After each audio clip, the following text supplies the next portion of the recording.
proud members of the Podbelly Network. What's your favorite scary movie? Oh, come on, you know I don't watch that shit. Why not? Too scared? No, it's just what's the point? They're all the same. Some stupid killer stalking some big-breasted girl who can't act, who's always running up the stairs when she should be going out the front door. It's insulting.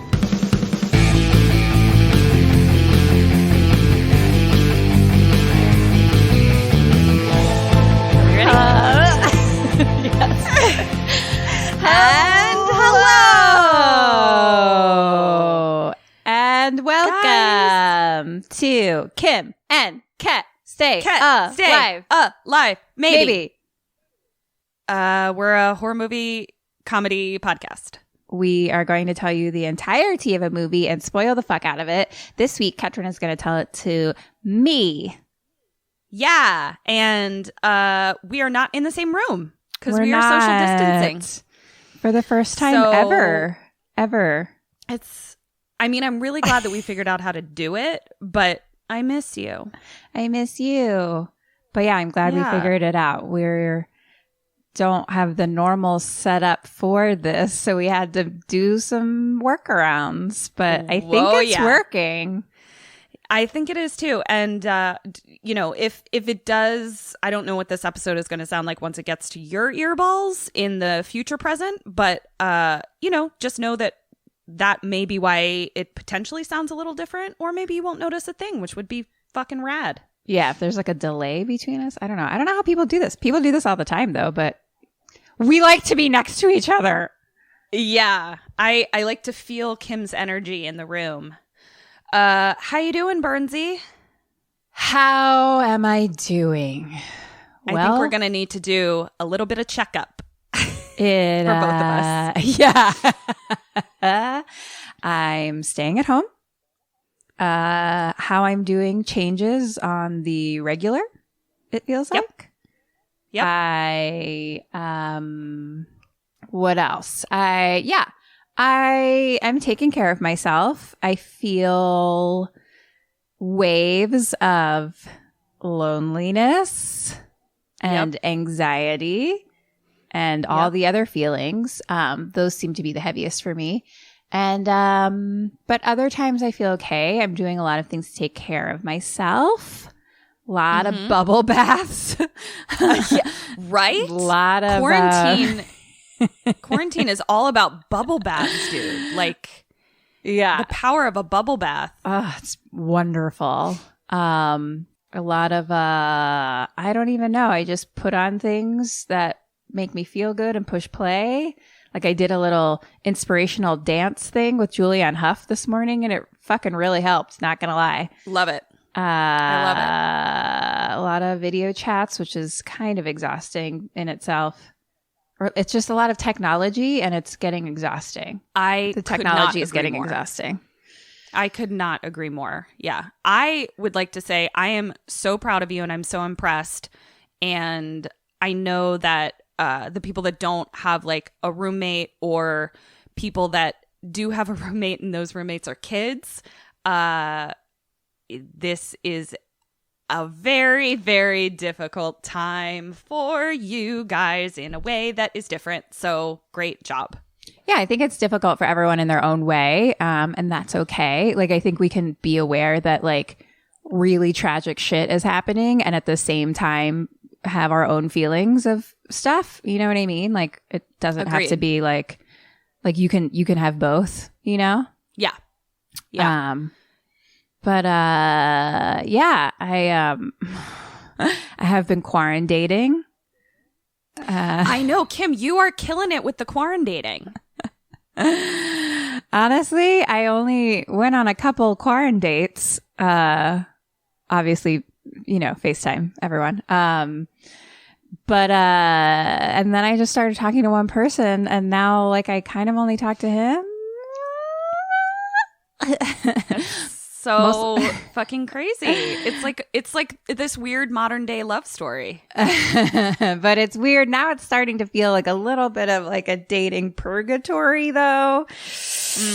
Because we're just stuck doing this. Like we talk all the time, which is kind of why I don't talk to anyone else, because I like can't. Like I literally cannot talk. Yeah. Like I couldn't. Because we talk all the time.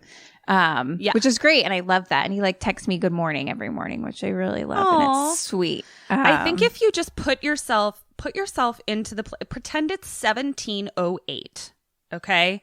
And you met someone when you were, traveling with your family into the country, and you met the love of your life, and the only way that you can get around is on a horse and buggy. So it's really difficult to see this person. So for a while, until next summer, you've got to court each other with letters. And the horseman brings it. I know. So I think I'm just getting in my head, though. I'm getting in my head because I'm like, well, I don't know what it is, and I won't know because we can't go on a date to even find out, Well, every time you get in your head, text me and be like, I'm in my head. Please knock on the door. And I'll get you out of it. Okay. Thank you. But overall, like he's pretty great. And it is nice to talk to someone. And he's like really sweet. And that's awesome. Smoking hot. I've seen. I can confirm. For me, he's like, couldn't be more exactly what I'm into. No, they're like... if we looked up Kim's type in the dictionary, it would just be a picture of this dude. Truly. That's me. What's going on with you? I am okay.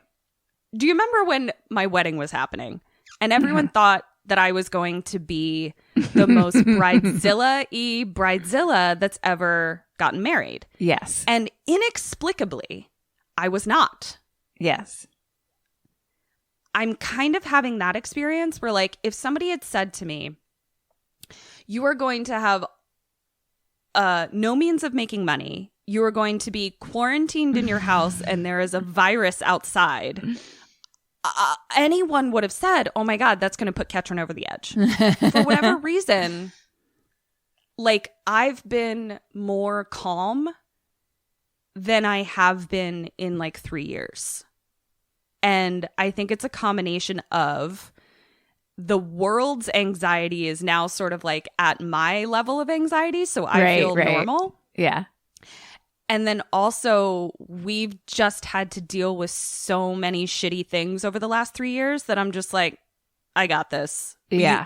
You want me to stay home and the rest of the world is outside and just stopped and I, can just literally my life is on pause, but so is everybody else's. Cool. Like I'm handling it better than I would have thought. And I think Eric and I,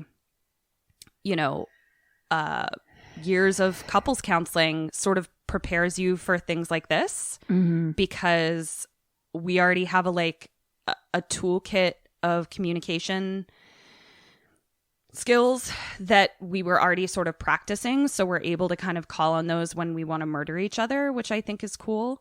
That's great. Yeah. I mean, I would say like, it's definitely really hard when like I feel like I have to go to the store for like food and I just see people like not taking precautions around me. That really sort of spikes a lot of anxiety. Yeah. And when my neighbors decide to have a fucking party next door, that definitely is frustrating. So, but in general, like I just feel kind of resolved to my fate. And I think the other thing is it's like I knew before a lot of other people did that my work was over for this year. So like I had time to sort of prepare. Like as soon as they closed the schools for 2 weeks, like everyone was like, they're not opening back up. They're not going to open back up. Oh, yeah. So I kind of for sure. So I kind of like had time to just be like, okay, this is my life for the foreseeable future, as opposed to being like, well, when are we going to open up again? When are we like, and not knowing, I'm just like, well, this is what's happening. So yeah, it kind of gave me an opportunity to like look into, all right, how am I going to make this work kind of thing. Yeah. So I don't feel weird about those things. I'm really good about those things of just like believing everything will be fine. I just have a steady faith of like everything is always working out for me. So I'm just like, I know that that'll be okay. I think it's more, the loneliness that's getting to me sometimes. and the like, and why wouldn't it? And at certain points, like the what do I do-ness. I know that I think it's probably different on both sides, where people have jobs at home and then are trying to take care of kids, or just live in this world and have a job and have things to do. It has its own thing. And then also when you have nothing to do, it is also its own thing. Like, well, it's like there's freedom and structure. Like, yeah. It's like, and I thrive in that. You know, that's really hard when people have a structure and then all of a sudden that structure is taken away. And it's like staring at a blank canvas where you're just like, well, now I don't have any idea of where to start. Like yesterday, I literally had like just nothing to do. Like nothing on my list. You know what I mean? Like I was like, I literally don't know what to do. And then I just didn't know what to do. And so I felt really tired. I like slept a lot. I have like been helping my friend, Emily Blackwell is, making masks, with like the Costume Designers Guild. Costume designers in LA are making masks for health workers, and I can't. Right. I don't have a sewing machine, but they just need people to like cut things. So I've been doing that, and that has felt like something. I love that. That's awesome. Yeah, I mean that's definitely like I literally cut something like to do. Yeah, I literally cut like 600 pieces of wire the other day, and then like 1 million little tiny squares of fabric. Like, and I was like, all right, well at least I'm doing something. And I have been having like mega anxiety about wanting to volunteer for a couple things, and fighting with myself about if I should do it or not, and leaning more towards that I probably shouldn't, and trying not to like judge myself for that. Kim, you can't judge yourself. Like the whole point, you're not disregarding people that need your help. You are protecting people that need your help. The only way that social distancing works is to maintain distance as often and from as many people as possible. Like you're doing them a favor because you go and volunteer. You're now exposing them to whatever population you're exposed to when you went to Walgreens or whatever the fuck, you know? So it's like, it's just I don't think you should judge yourself for that. Some people like just like literally don't have food, you know what I mean? And so it's like tough for me to not do something, especially when I completely get it. I mean, in general, like I'm just that type of person, but like, you know, and then I'm also just doing nothing. So I feel like completely get it. Lately, that's been my struggle of the moment. But that shit changes on the regular. the feelings been changing on the regular. I've taken to when I feel like I don't have things to do, cleaning things that it never occurred to me to clean before. And that's been and it kind of like spirals into other things. So like that's actually been taking up hours of my day. I think I've been cleaning for 15 minutes and I realize it's been 4 hours. I've heard a lot of people say that. Helpful. That is not me. I gotta say, not even a little bit. No, it's not. It took me like 4 days to put laundry away. And then like, there's like dust on this table next to me that I noticed like before the quarantine. And even in my head at one point, I was like, wow, this quarantine will really give me some time and reason to dust that table. Has not fucking happened. It's not. I hear you. I think it's great for whoever that's working. Couldn't be less me. Yeah. And I'm definitely like, when I see, I'm like, ooh, I have time to organize this drawer. It's like a fun puzzle. Like then I'm like super, super into it. No, I'm a fucking weirdo. You're not. I've heard a lot of people say those things. Like a lot of people. It's just not me. Yeah. But yeah, I think everyone, you know, is handling it however they're handling it. And just so you guys know, however you are handling it, we're really proud of you. It's great. Kim and Ket are super proud of you. Proud of you. You're doing as your long best. as it involves staying the fuck home, unless you're an essential worker. Then we're not proud of you. Right. No, we're not proud of you if you are not social distancing. Oh, we made T-shirts. Speaking of staying home, we made T-shirts. Oh, yeah. And they're super cute. They say hashtag stay home, hashtag stay alive. And 50% of the proceeds go to the COVID relief fund with the World Health Organization. So check it out. I'll put a link in the show notes. Hey, This is an exciting life of knowing about how to put links in show notes, which I've known the whole time, just never ever thought about it. It just never. I mean, honestly, it didn't occur to in. me either. Yeah, it didn't occur to me either. No, but this particular organization, you guys can look it up. It's through the UN Foundation and through the World Health Organization. They're basically like just trying to help with the relief effort in any way that is needed. So it's a very sort of all-encompassing charity. So 50% of the shirt proceeds are going to go to that. And since we do have some time, we're probably going to make some more merch too. Yeah, I'm super excited. So yeah, if you guys have any, Kim and I went through like every fucking episode. And had so much fun, like coming up with like things that made us laugh for each episode, and it made us so happy. So we definitely have some ideas, but like if you guys have ideas of like, oh my God, I would totally like wear a shirt that like fucking said this or whatever the fuck, like we'll make them. Yeah. Because I ain't got shit to do. Nope.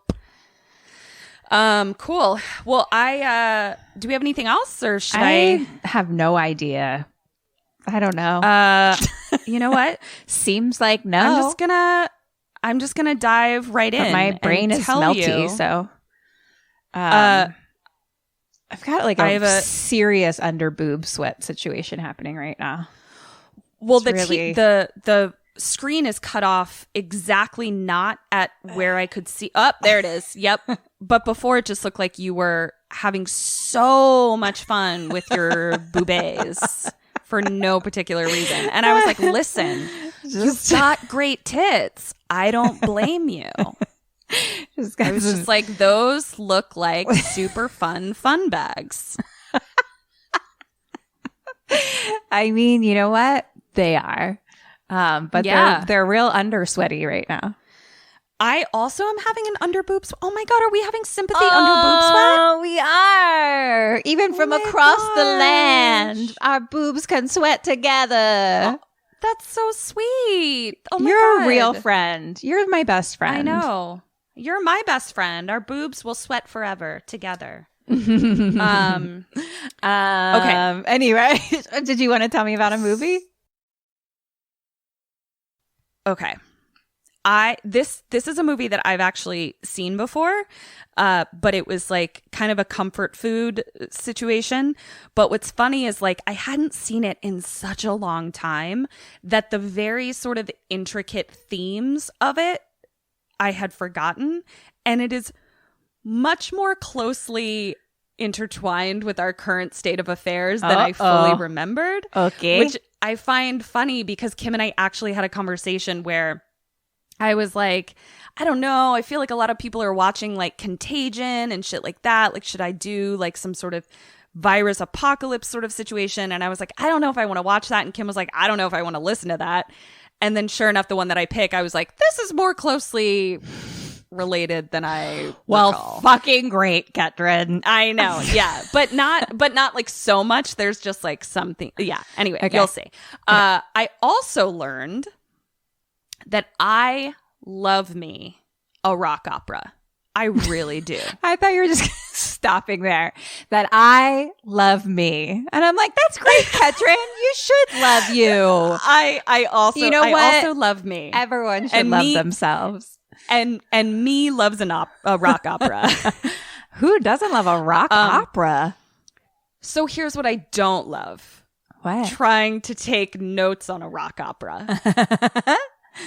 It's like a musical? No, it's not a musical because there is no speaking. It's all music. So like a rock opera is that like there's no point where the song starts and ends and there's dialogue between characters. Everything is sung. What? Yeah, I mean that's what an opera is. Like everything is sung. Wow. So this whole movie is a song? Yeah. And yeah. Are you just going to sing it to me? No, ma'am. No, ma'am. But I am gonna play you some snippets of songs. But yeah, like, you know how like Jesus Christ Superstar or like Les Mis, like they're operettas, they're operas, rock operas or whatever. But like at no point does the song end and characters are like, hey, Bob, how's it going? Well, I'll tell you how it's going. Like it just is like, hey, Bob, how's it going? Well, I'll tell you how. Do you see the difference there? I knew what you were saying until you described it further, but okay, I think I get it. There's no talking. I've already got. There's no talking. Okay, yeah, there's no talking. Yeah. Okay, so now I'm just over explaining and taking you back to. Okay, got it. You know what? I'll just zip it. Also, like I don't know, like whatever. Jesus Christ. Yeah, I know you love Jesus Christ Superstar. I just don't know it that well. Okay. Fine. Okay. Don't get all Sound of Music on me. Sound of Music is a musical and not a rock opera or an opera of any kind. No, I mean, I didn't want you to yell at me for not seeing Jesus Christ Superstar. No, you did see it and you fell asleep when I tried to show it to you. I know. I fell asleep. Yeah.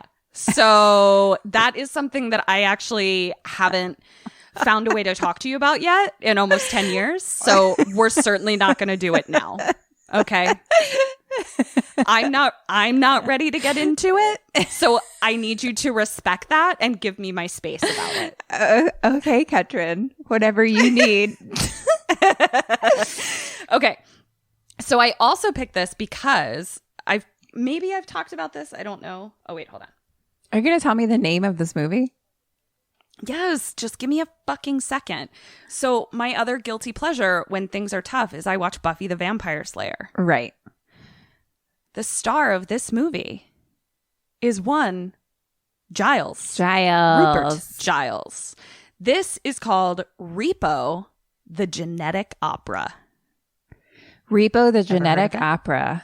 Nope. Yes, ma'am. Okay, here we go. But I do like that. It's fucking awesome. You called it Repo Man, the genetic opera first. I literally only ever call it Repo Man, and Eric's like, there is no man. That's a different movie. There is no man. Repo Man is its own movie, and I don't think it's a rock opera. No, it's not. And like, I literally had to like read the words on my page to make sure I didn't say man, because I keep saying man. Okay, wait. Repo what? What's the after part? The Genetic Opera. The Genetic Opera. Yeah. Repo, exclamation point. The Genetic Opera. What year is this made? Motherfucker. I know it's made before the 2008 housing bubble crisis, and I know that I'll talk about that in a moment, but hold on. That's just how Ketryn like figures out life. She's like, well, there was before housing crisis and after housing crisis. Exactly. Oh, just before, because it came out in 2008. So, okay, just before the housing 2008. Crisis. Okay. We lived here. 2008. Yeah, we did. Okay. Yep. We were drunk. We were drunk. Yep. We were drunk. Okay. So, dead or alive? Nathan/Giles. Alive. Roddy Largo / Lord Capulet. Also Paul Sorvino. Alive. I don't know any of the references you made. I mean, I know Lord Capulet from like the character, Romeo but I don't know like which. There's many of those. Oh, okay. Paul Sorvino played Lord Capulet, and he also plays Roddy Largo. And you said alive. Okay. I don't know who Paul Sorvino is. You'd recognize him if you saw him. Dead. Mag. Alive. Luigi. Alive. That was me. I played Luigi once in a whatchamahoo's a Super Mario Brothers of Super Mario show. Brothers. Yeah. Pavi. Dead. Amber. Played by Paris motherfucking Hilton. Oh, dead. Marnie. Alive. And Grave Robber. Ooh, dead. Did I do horrible? Recording remotely is not your friend. This is the worst you've ever done. You got 1 out of 9. How is that possible? I don't know. I don't know how that is possible. It's really so fucking amazing. It's not I can't even stand it. It's really fucking amazing. I really need that bell curve score. Whatever the fuck a bell curve is. So Paul Sorvino, you don't know. Paris Hilton, you do know. I do. Anthony Head, you do know, who's Giles. And also Luigi is played by none other than Bill Moseley. Bill! House of a he's Thousand playing, Corpses. Exactly. And then it's also directed, the movie's directed by the guy who directed the second Saw movie, not the first one, but the second one. Whose name I always forget. Oh, Darren Lynn Bousman directed. Okay.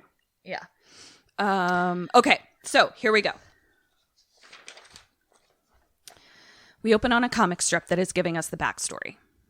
And we see that a mass virus caused organ failures in like almost the entire population. Everybody was in need of an organ transplant.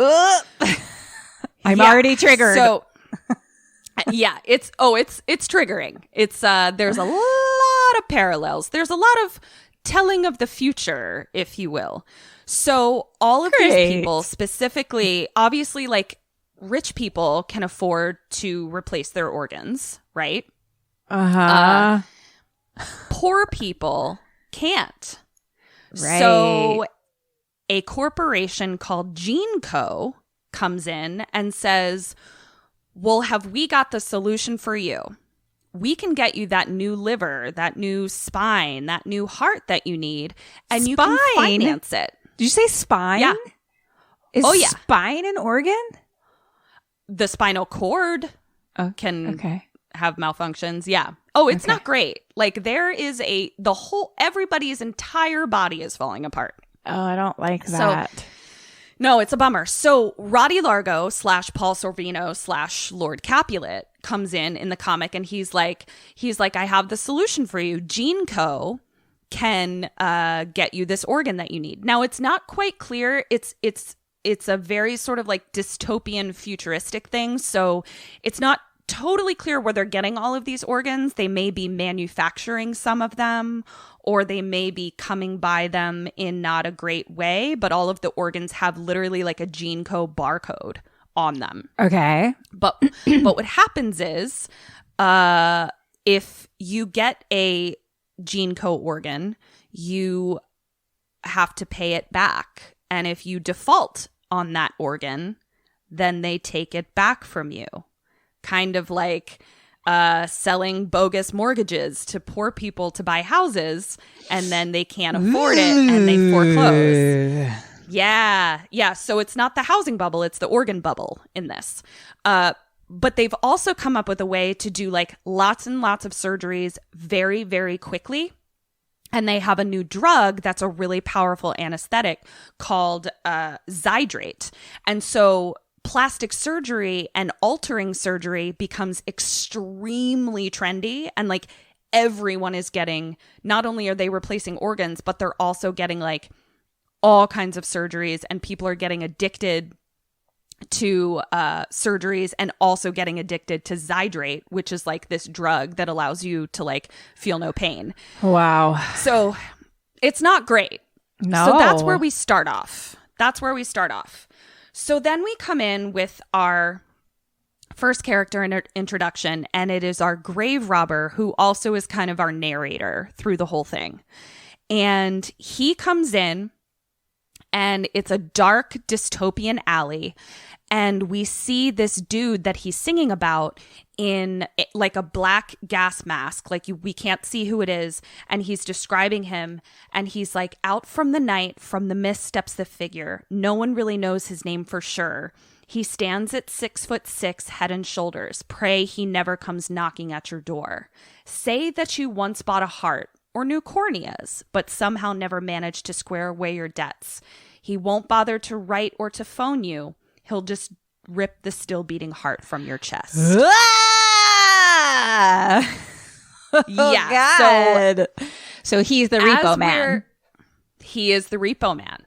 And Gotcha. so as the narrator is telling us all of this, we see a body being like loaded into a truck that's clearly just had some sort of organ ripped out from inside of it. And it's taken away by, you know, government looking people and loaded into a truck.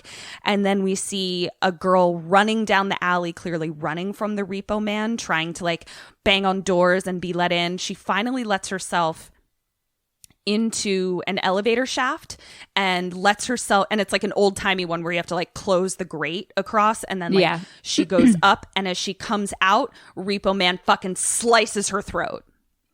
And as she's still like he just starts cutting her heart out of her chest. Bye. Holy shit. Yeah, it's not great. So people are buying these organs with money, and they need to pay back with money? Yes.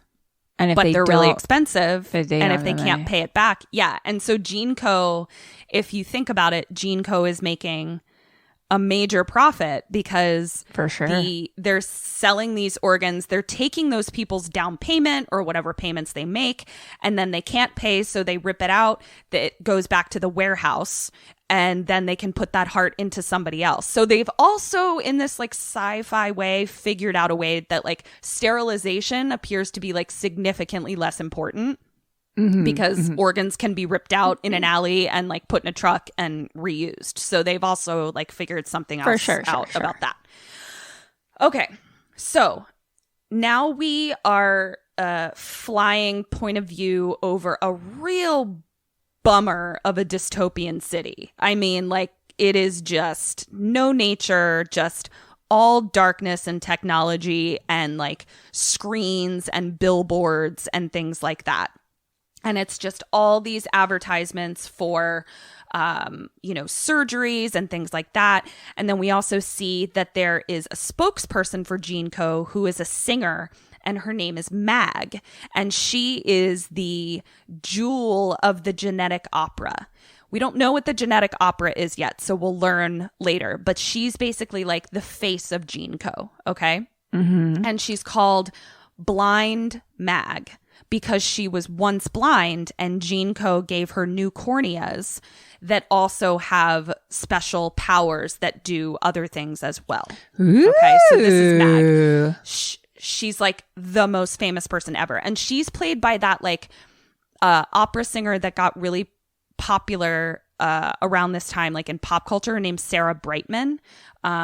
She's a classical singer that like kind of had a little bit of a heyday in pop culture around this time. So she plays Blind Mag.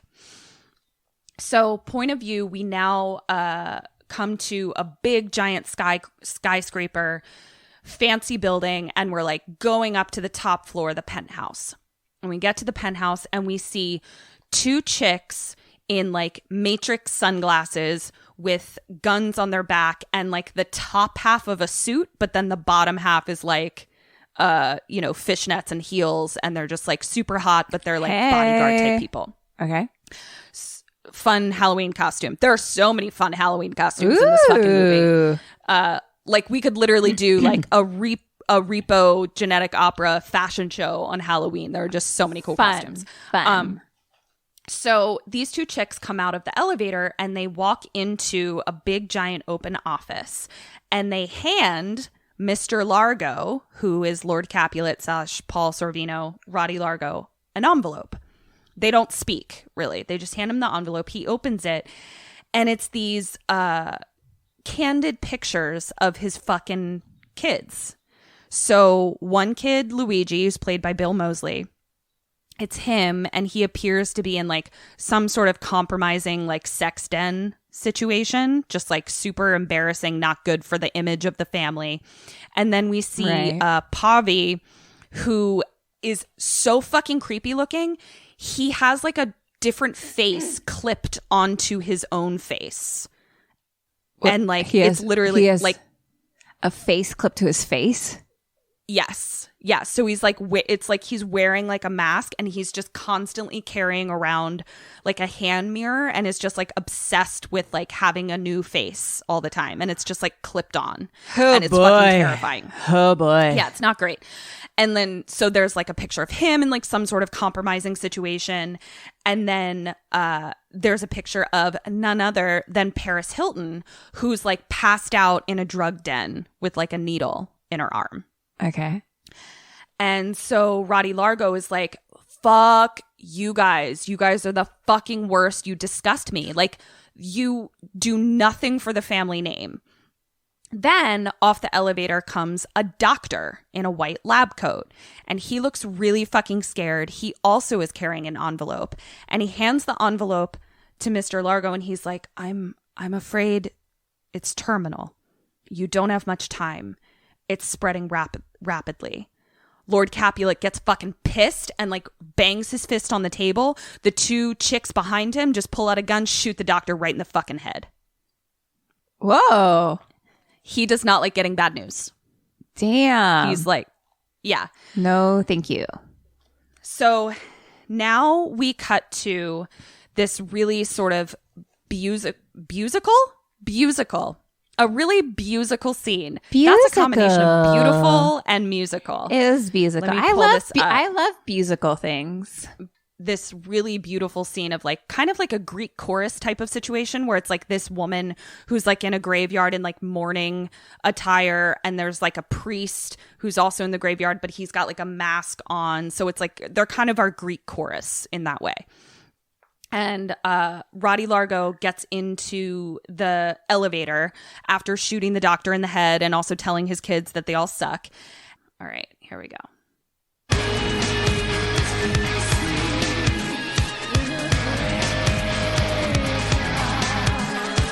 Maggots, vermin, you want the world for nothing.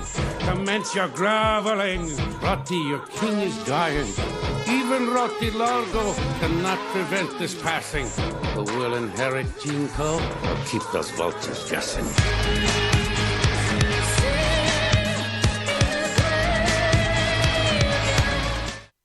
So he's like, fuck my fucking kids. I'm dying. I don't trust any of them to take over the company. I'm just going to like see who can prove themselves to me. So as the song Things You See in a Graveyard is playing, we also now see a cut to a girl laying in bed, long black hair, and she wakes up. We then see that girl with a mask on, like a gas mask, and she's going through like the under tunnels of a graveyard, and she lets herself into a crypt. And in front of her, it says Marnie Wallace. And she like dumps out her backpack, and there's like a book in there about like bugs, like she's like interested in bugs or whatever. And she pulls out a sandwich. So like clearly she goes and like hangs out in this tomb in front of this graveyard, but like has to sneak out to do it, obviously. So then we see that like this little like beetle like flies in and like lands on the grave, and she's like, ooh, and she like gets really excited. So she like pulls out a glass because she's gonna like try and trap it. Mm-hmm. And she like goes to try and trap it, and it flies out of the crypt. So she's like, okay, this will just be really quick. It's in my sight. I'll capture it, and then I'll run back inside. So she goes out of the crypt really quickly without her mask on, right? And she like tries to catch this little bug that she sees, but the grave robber pops up.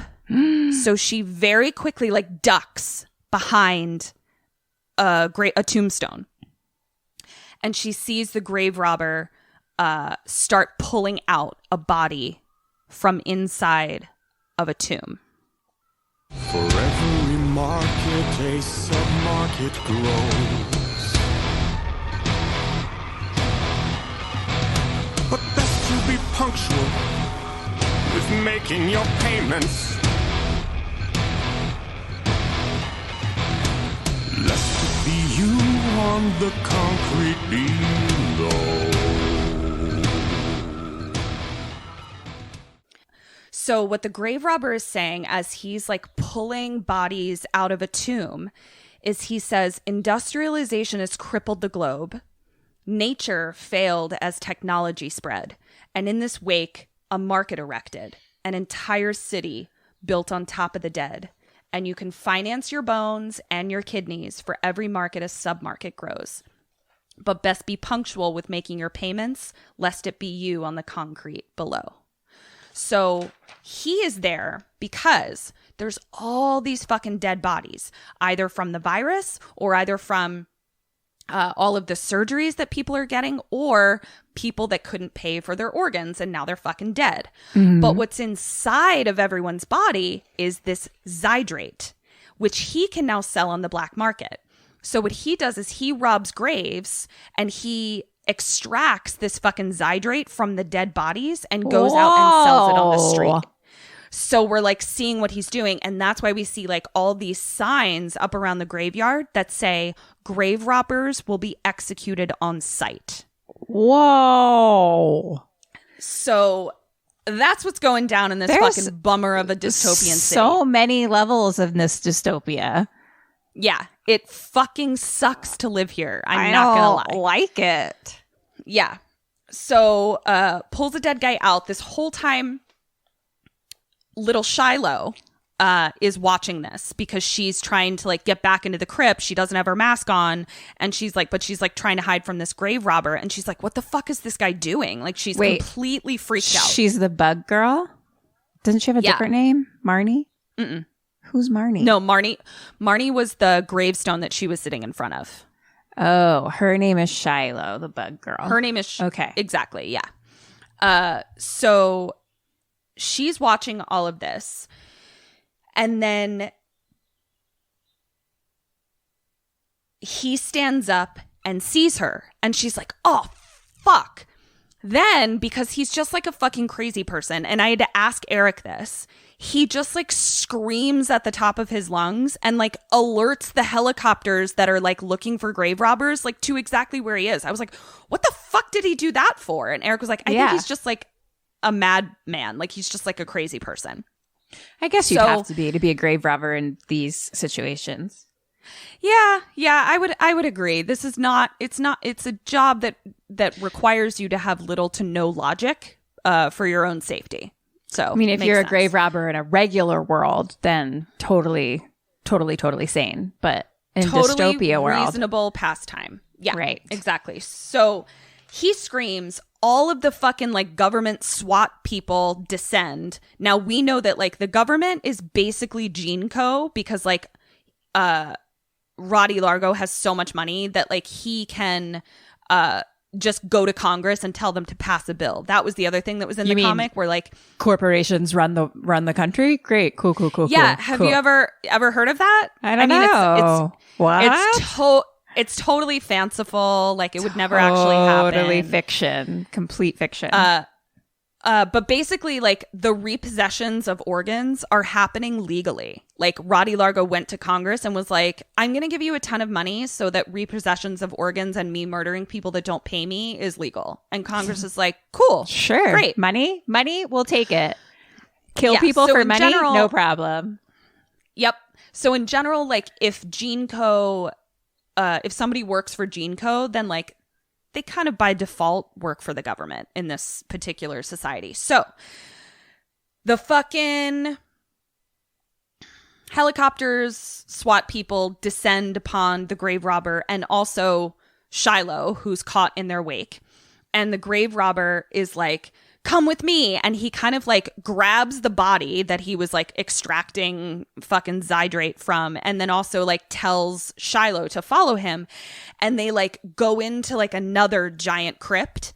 And the grave robber is like, jackpot. Cause it's literally just a sea of bodies. Like just just sea of corpses. And so she's in there, and he is extracting all this fucking zydrate from all these bodies, and he's singing. He's like, your designer heart still beats with common blood. And what if you could have genetic perfection? Would you change who you are if you could? Because it's quick, it's clean, and it's pure. So basically, what they have done is like kind of where we're headed, where it's like, oh my God, surgery is so easy. Like, you can just do it, except you can literally like have a surgery and like be up and about in an hour. Like, that's how advanced it is. And so poor little Shiloh is just like, I need to get home. Like, I can't be outside this long. Like, I'm really scared. Like, what are you? What is happening? So at this point, the fucking SWAT team bashes down the door and they grab Shiloh. And she's like, no, get off of me, get off of me. And then she's like, my medicine. And we hear this like little like recording that's like, blood pressure, warning, medicate immediately. And she's like, the SWAT team. And then she goes unconscious. But right before she goes unconscious, she hears someone say, let them go. And it's the fucking dude in the mask. It's the Repo man. And they're like, oh, we're sorry, sir. We're sorry. And then she like goes unconscious right as the masked man is over her. Okay. So now Shiloh wakes up in her bed, bald. So we learn that like her black wig, her long black hair is a wig. She's totally bald. Okay. Wakes up in her bed, and her bed is surrounded by like plastic curtains, like to keep her, keep the fucking coronavirus out. I don't know. And she wakes up and she's like, Dad? And he's like, I'm here. It's motherfucking Giles. Giles is her dad, Nathan. So she's like, Dad, what happened? And she's like, I was outside. And he's like, no, you weren't. It was a dream. You can't go outside. She's like, no, there were all these bodies. And he's like, you missed your medicine. That's why you're like having these crazy dreams. And she's like, no, and I fell unconscious. They were all dead. And he's like, this is nonsense. And he's like, you could have gone into shock. And she's like, but it was real, Dad. And he's like, I'm the doctor. I'm your father. And she's like, I didn't imagine this. And he's like, just drop it. So like, he's like, this was a fucking dream. Like, you didn't go anywhere. Like, you just missed your medicine. Like, as evidenced by you missed your medicine and are hallucinating right now. Mm-hmm. So she's in bed in a bubble. He's saying it was a dream. She's like, nope. And then he starts singing about what's wrong with her. And he says, it's a blood disease that took your dear mother from us, passed from her and into your veins. I'd be lost if I were to lose you. I will stop at nothing to keep you safe. I'll take my meds, Dad. And she's like, don't worry. And then he says, just until I find a cure. So basically he's like looking for a cure for this genetic blood disease that is ultimately what killed his wife and her mom. Okay. So she puts the black wig back on. They hug. Giles gives her meds, leaves, locks the door. So what we've now learned is like this may or may not have been a dream, but in general, because of this genetic blood disease, she can't leave the house, and Giles is her dad. So when he leaves, she then gets up and has a little angsty teenager bratty rock song about being infected. I'm infected by your genetics. I'm infected by your genetics. And I don't think that I can be fixed. No, I don't think that I can be fixed. And tell me why are my genetics such a bitch? So it's just her singing a bratty punk song about how she's infected and she's not allowed to do anything. And we see a montage of her in her room, and we see that sometimes she hides her pills in teddy bears. And we see that she's reading a lot of books about genetic blood disorders, and she's just really feeling fucking cooped up. and really fucking bummed out. And she's like, damn this blood condition. Mother, can you hear me? Thanks for the disease. Now I'm sequestered. Part of the collection. And I was like, part of the collection? We didn't really see what that is until just a moment. So she goes out onto the balcony looking out over the bummer of a city. And we hear over like the loudspeaker of like the whole city that's like, ladies and gentlemen, signor, signori, don't dare touch your TV. Tonight's genetic opera is the place to be. So we're like, what the fuck is this genetic opera? We still haven't seen it yet. Then we get a comic strip again. Nathan's story. Nathan is Giles. And the comic strip tells us the following. Giles was in love with a woman named Marnie. They got married, and it was discovered that she had a horrible blood disease. So he, as a doctor, is trying really hard to make the cure for her.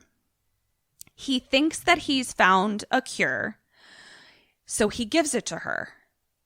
But the cure ends up making it worse. She, at the time, is pregnant with Shiloh and starts hemorrhaging. So he takes her to the hospital, and he can only save one of them. He saves Shiloh. Oof. Fucking Roddy Largo is there and basically is like, I won't tell anyone that you murdered your wife, because basically he's saying like, these weren't like sanctioned drugs that you were testing. Like, you know, so he's like, but I won't tell anyone that you murdered your wife, but I need your surgical expertise and I need you to be my repo man. Whoa. So that's Giles's backstory. Whoa. So, yeah. Giles So is now- the repo man. Wow. And Okay. he's definitely got a Dr. Jekyll, Mr. Hyde kind of situation happening. Because I think there has to be a lot of dissociation in order to do the things that he does. And some of his songs really play into that. So what we get is he's now shut Shiloh away. And now after the comic strip of Giles's story, we get his first song. And he's like, where did our daughter go? It's me she must escape. My burdens I can't erase. The mother I might have saved. And over like the song, it's like assassin, murder, monster. And we are seeing like flashbacks to their wedding and all this stuff. Flashback to getting sick and baby Shiloh being born. And we also see that like he's just tortured by this house. And the house is this really beautiful like gothic fucking mansion that I just desperately want to live in. But all of the portraits along the wall are of Marnie. And portraits in this time are all this sort of like blue hologram. Like it's almost like they're 3D portraits and they like kind of move. It's almost like a Harry Potter type situation. Oh, yeah. But they all like kind of glow, and it's literally just an entire gothic mansion of 3D portraits of his dead wife. Like it's definitely we're having some moving on issues. Right. For sure. Right. Here we go. Years roll by without you, Marnie. 17 have come and gone. I raised our Shiloh with the best intentions. But there is something I can tell her. I'm lost without you here. I am only living out a lie. How fucking hot is Giles? I didn't know Giles was a singer. Like he's so Whoa. fucking hot. Like his voice like has all these different like tones to it. Here's what's so funny. I think around the time that they were filming this, he was still kind of doing Buffy. When did Buffy go off? or he was at least definitely trying to like get his voice out there, because there was an entire storyline where like we got to see Giles sing. We like go and we see him like singing this super beautiful like ballad in like a coffee house, and all the kids are like, what the fuck, Giles? And I feel like it's because like he was trying to be like, I can't be Giles you mean forever. on Buffy? On Buffy. Oh. Yeah. He's So like, I definitely bitch, think I got other skills. Yeah, Listen like to I me. feel like he was like, I have range. But his voice is fucking bananas and so sexy. So Banoonies. yeah, so he's singing a song where he's like, fuck this. And this is where I wrote, so is she sick? Because the things that he's saying is like, Shiloh is all I have. Nothing can bring you back. There is something I can't tell her. I am lost without you. I'm only living out a lie. So obviously, it definitely could be that he's the fucking Repo Man. But there's also just like, he's so protective of Shiloh and saying like he doesn't want her to leave his side. I'm like, is it that you don't want her to leave your side, or she can't leave your, like, it just was a little suspicious. So I just wrote, I want this house over and over again. As he's singing, he now goes into a trap door through the fireplace. And this is where his Dr. Jekyll or Mr. Hyde comes out. I can't remember. I never remember which the bad one is. Mr. Hyde. Okay. So mostly because I feel like Dr. Jekyll should be the bad one, and that's not true. I do too, because Jekyll, it feels like Jekyll. Yeah, that's why I keep like, it straight. Mr. Hyde. Yeah. Yeah. The one that and it doesn't feels like it sound like it should be, is the one that it is. Yeah, it feels like it should be, oh, cheerio, Mr. Hyde. Mr. Hyde. Hello. Good sir. Dr. Jekyll. Exactly. That's what it should be. But it's the opposite. All right. Do the opposite. Okay, so now I'll remember that. Hello, Dr. Jekyll. Cheerio. What it should be is the Mr. opposite. Okay, Hyde. great. Thank you for clearing that up for me. Anytime. I'm Mr. Hyde. Yay, Jerry. Nice to see you. Oh, I missed you, Jer.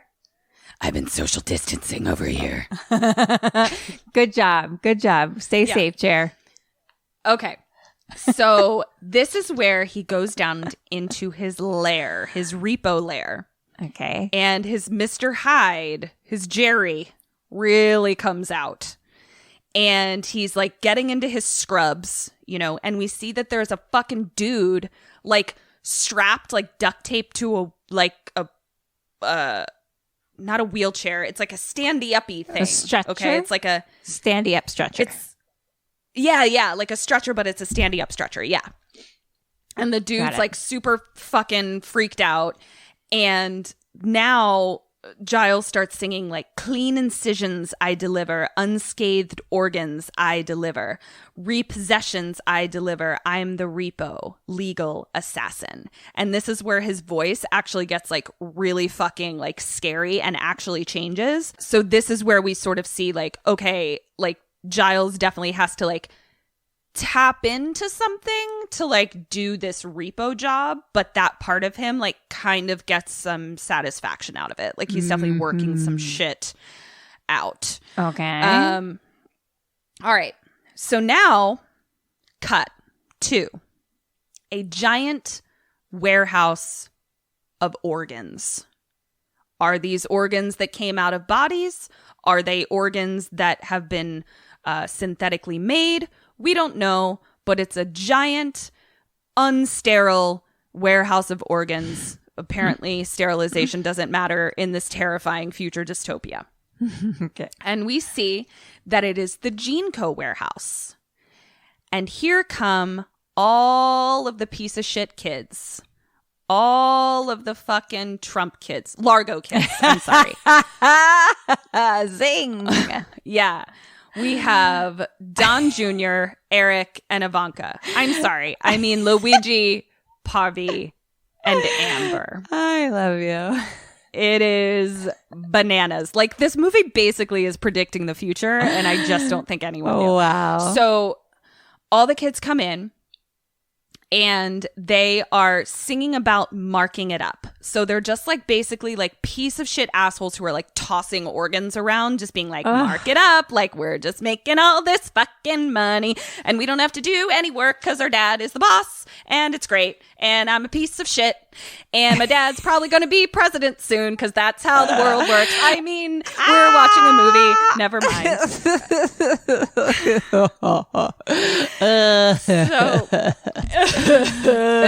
All right. So it's the two fucking brothers singing. One is like Clipface and the other one is Bill Moseley. Do we think and then Bill Moseley is Don Jr. and Clipface is Eric? Or 150%. Okay. Yes. Let's just call them by their true names. Don Jr., great. So Eric, and Ivanka. Don Jr. John Jr. definitely has like anger management problems and thinks that he's the smartest. And Eric doesn't say much and is just really concerned with his appearance and nailing lots of pussy. Honestly, like that's what he sings about. Then fucking Ivanka comes in, Amber, Paris Hilton. And she like busts in and she's like, "Where the fuck is dad, brothers?" Now that impression that I just did, you didn't hear Paris singing, but you can rest assured that as mediocre to bad as that just sounded when I did it, that is spot on what she was paid to perform in a movie. Unless maybe I feel like there was a few years there where Paris Hilton was paying to be in movies. That, you know what? Honestly, it makes a lot. Here's the thing. Especially a fucking that musical. Makes sense. Like, come on. But remember she like tried to have a music career? Oh, did she? I guess everyone does at some point. So should we do that that next? next? Yeah, let's do it. Start the KKSAM band? Oh my God. KKSAM. Ow, I just gave myself the worst fucking paper cut. Ow. Oh my God. That's our really first hit by KKSAM band. Ouch, this paper cut. Okay. So Paris comes in and she is just like, "Where the fuck is dad, brothers?" And Bill Moseley is like, "He left me in charge, sister." And they say at the same time, "I don't take lip from a cunt." And he says slut, but they sing it at the same time. Mm-hmm. Oh, no, it was Parvy that she sang that to, Clipface. Because Bill Moseley then comes in and he's like, "My brother and sister should fuck." And yeah, they definitely have like a weird, like, fucking relationship that's uncomfortable. And then Luigi starts singing, "I'm the smartest and the toughest. I will find a hole and fuck it. If there ain't one, I'll make one." And as he's singing this, there's like this nurse lady, like there's a bunch of like nurses that are in like sexy nurse costumes, but then they have like a red visor in front of their face. And I'm like, I think these are like the nurse people, but they're all like super hot. Like it's required that they're super hot. And so like she's like trying to do her work and she like is holding a heart, that's just like, I gotta take this heart to somebody. And she like bumps into Bill Moseley. And so he gets like heart blood all over him and he gets pissed. He gets super mad and just like fucking stabs her. Jesus Christ. So for the rest of this song, she's just spurting blood and dying, like while they're just like singing a song around her. Oh God, I'm upset. Yeah, it fucking sucks. And so they're just like posturing and talking about how they're the best and everything, and how they're hoping that dad leaves gene code to them, and can the fucker just die already, because please. I want all the money. Yeah, honestly, please. Could you? Okay, so mark it up. That's the kid's song.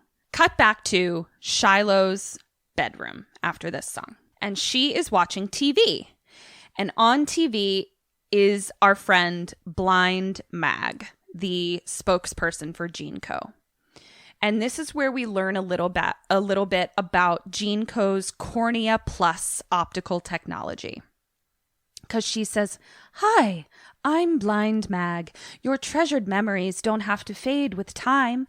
Announcing Jean Co's Cornea Plus, Jean Co's breakthrough optical technology where everything is digitally recorded so you can relive your favorite memories." That'll come back later. So basically what these corneas do, they allow her to see because she was in fact blind, but they also can replay memories as like holograms. Like, whoa. out. Yeah. I could like really use that. That would be really great for me. Right? It's kind of like that Black Mirror episode where like you could replay movies of shit that happened. Did you see that Black Mirror episode? I've seen them all, but I don't recall. Because I need a memory hologram right now. because you don't have the fucking Jean Co Cornea Plus. Yes. This podcast is just one an big advertisement for Jean Co Cornea Plus because we're actually living in this fucking dystopia. Cool. Okay. So we're learning about that, and we definitely see that Shiloh is like really enamored by Blind Mag. Like she's just like, wow, like she's so beautiful and like she's so glamorous in her career and blah blah blah.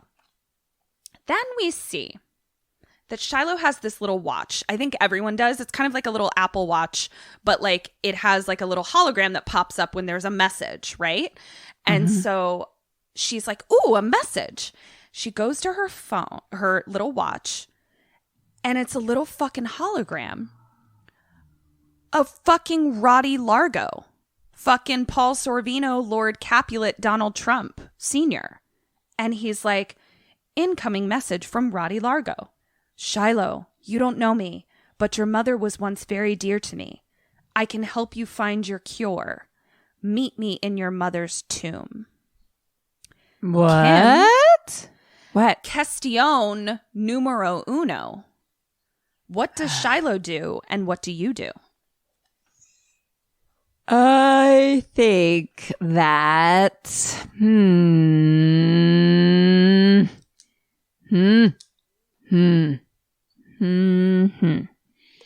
I think that she seems down for something like this. Like she already goes to her mom's tomb, and right. I feel like she's in to it. Okay. Goes. How about you? I feel like she goes. Do I know like who the person is? I know who he is, right? Because everyone knows who he is. You definitely know, like literally everyone knows who Roddy Largo is for sure. Okay. I mean, if he's anything like Donald Trump, then I'm 100% not going to go because I can't trust him as far as I can throw him.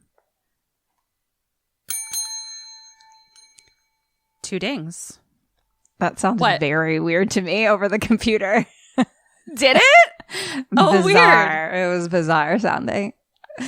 You made a face when I gave you 2 bells as if you didn't want 2 bells. And I was like, I can take them back, bitch. Because I was like, you I too don't know good what for bells? that sound was that came to my earballs, but it wasn't 2 bells. Oh, how weird. 2 points for you.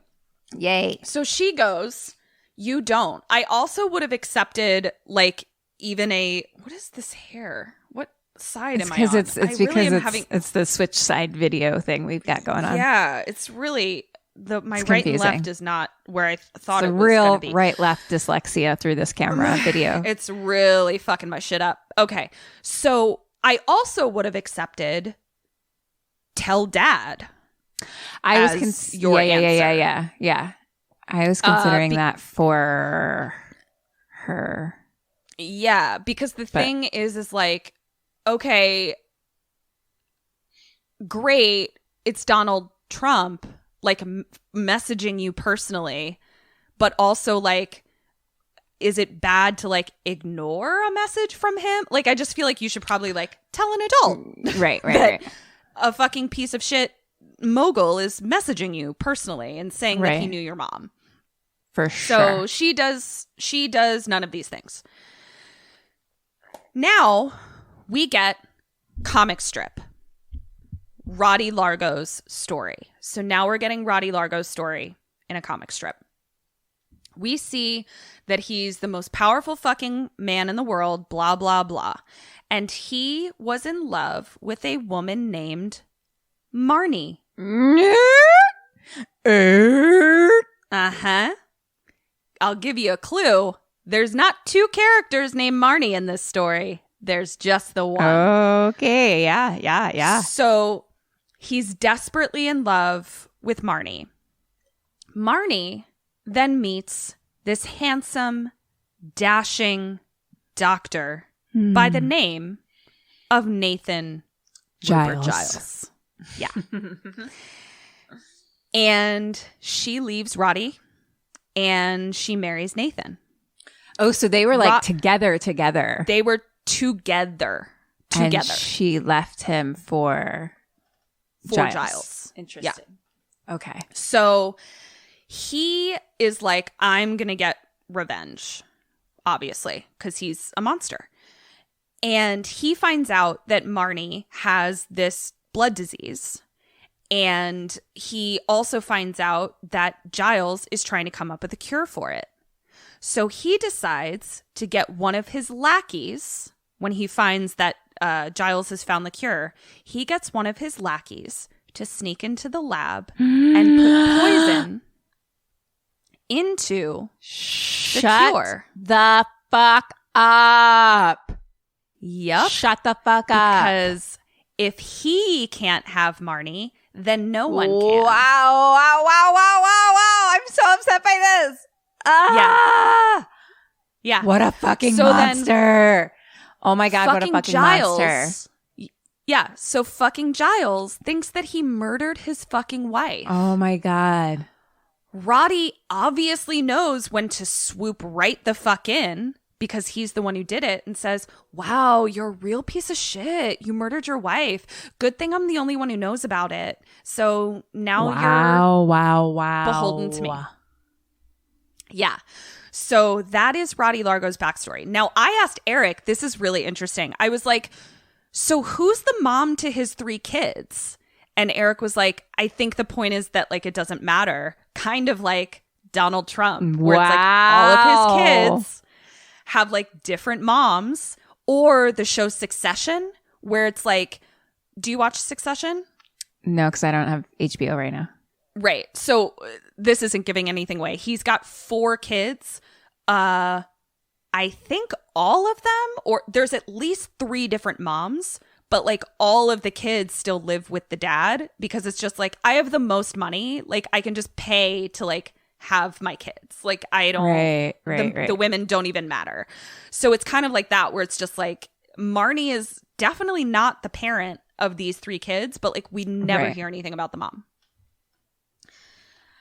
Okay.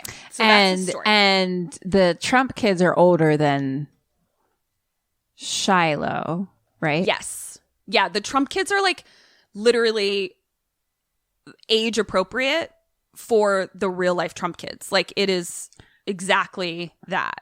And like Shiloh would be like a little bit older than Barron, basically. Like she's 17, I guess. So like older, like she's 17. Okay. So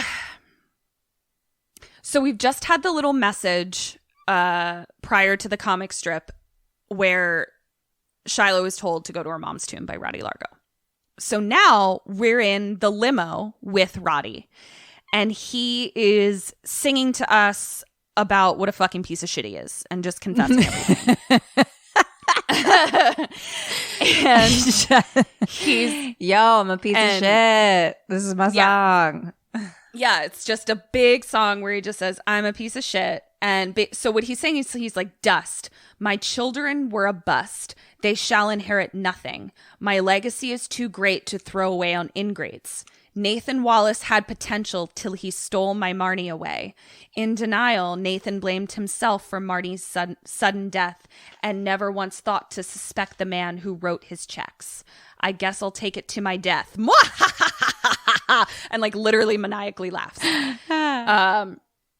And then we have Things You See in the Graveyard, which is like our reprise of the show.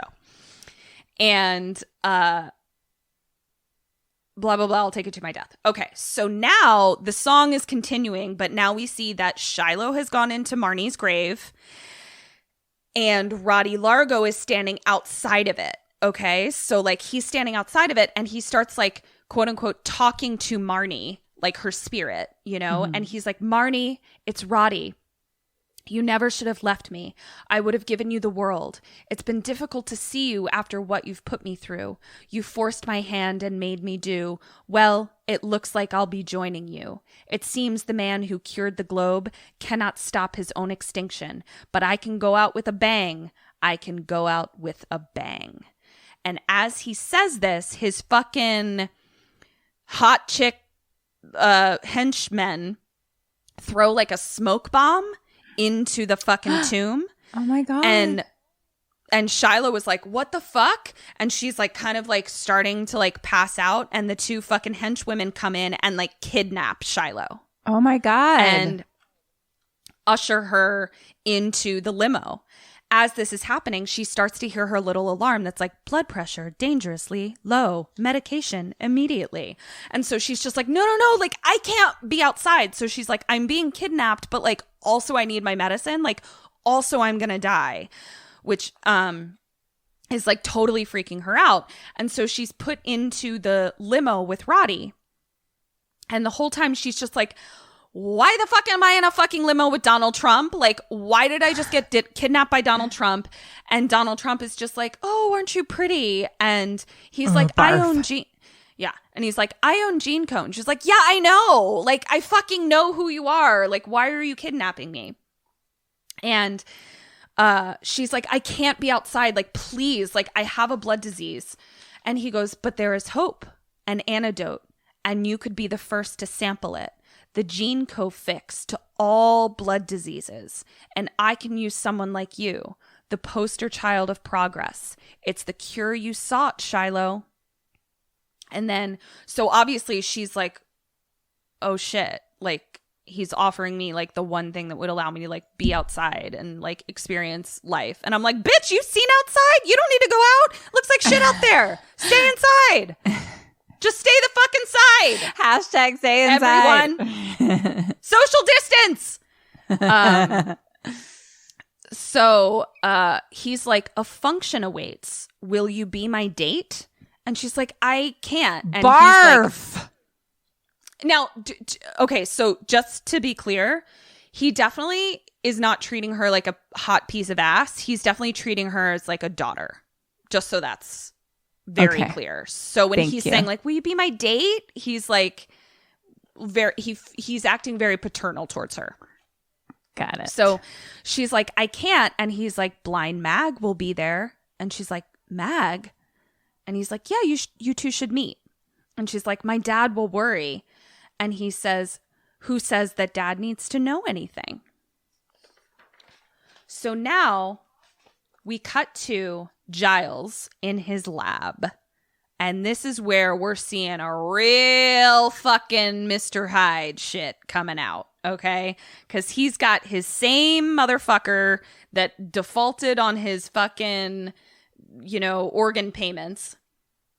And Giles is really having to tap into something. It's a thankless job, but somebody's got to do it. Peeling off the tissue inch by inch, skinning off the muscles too. So this is where I was like, goddamn Giles, you've got fucking range, because he's like literally singing in this completely different voice than what he is saying in the entire rest of the movie. Mm-hmm. And he's like kind of got the innkeeper in Les Mis kind of vibe, where it's just like very like goofy kind of music, and he's like dancing around with like knives and blood and all this kind of stuff, very like Sweeney Todd kind of thing going on. And he's just like, it's a thankless job, but somebody's got to do it. peeling the tissue inch by inch, skinning off the muscles slow, harvesting the kidneys for the fall, saving up the livers in the fridge. No one ever thanks me when I'm done. How self-absorbed people can be.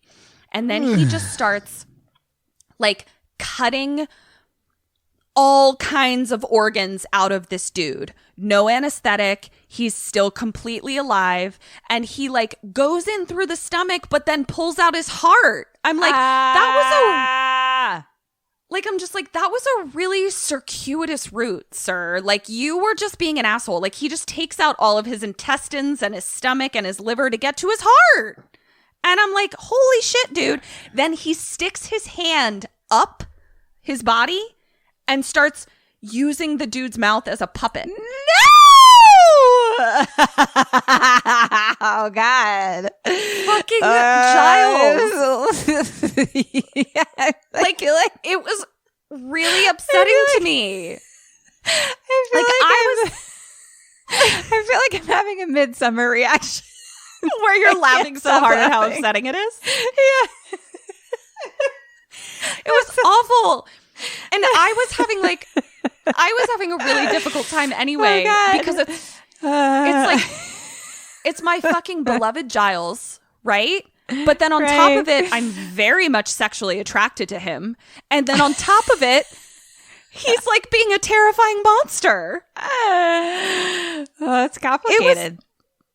It was a really complicated journey for me, and I don't know that I'm off it. Like, I'm still doing a lot of processing. Oh, God. It was yeah, so he's feeling himself right now. Whew, all right, so now he's hosing off his equipment. He's kind of coming down from his high. And now we're just going to hear a series of commercials, okay? And the commercials are kind of playing on big screens outside, and they're just giving us a lot of information. So I'm just going to read the commercials to you. GeneCo's digital corneas provide state-of-the-art resolution and low density without sacrificing style. Hi, I'm Blind Mag, the voice of GeneCo. At GeneCo, an affordable organ makeover. It's just a simple financing away. Take control of your life because it's what's on the inside that counts. And then it's like a new commercial. It's like, financed organs are subject to all legal default remedies, including new possession. So it's like, this is just what people are doing constantly. And then we go to like two talking heads. Like, they kind of look like sports announcers sitting behind a desk. And they're like, sorry, folks, it'll be a long time before GeneCo can help you sing like Mag. I don't know about you, Bob, but I haven't been this excited since my first elective surgery. No doubt, Dick. Excitement's in the air. For one day a year only, Sanitarian Square will open its gates and welcome all of us to its post-plague Italian Renaissance. GeneCo's new Rome. Oh, the cuisine, the music, the culture.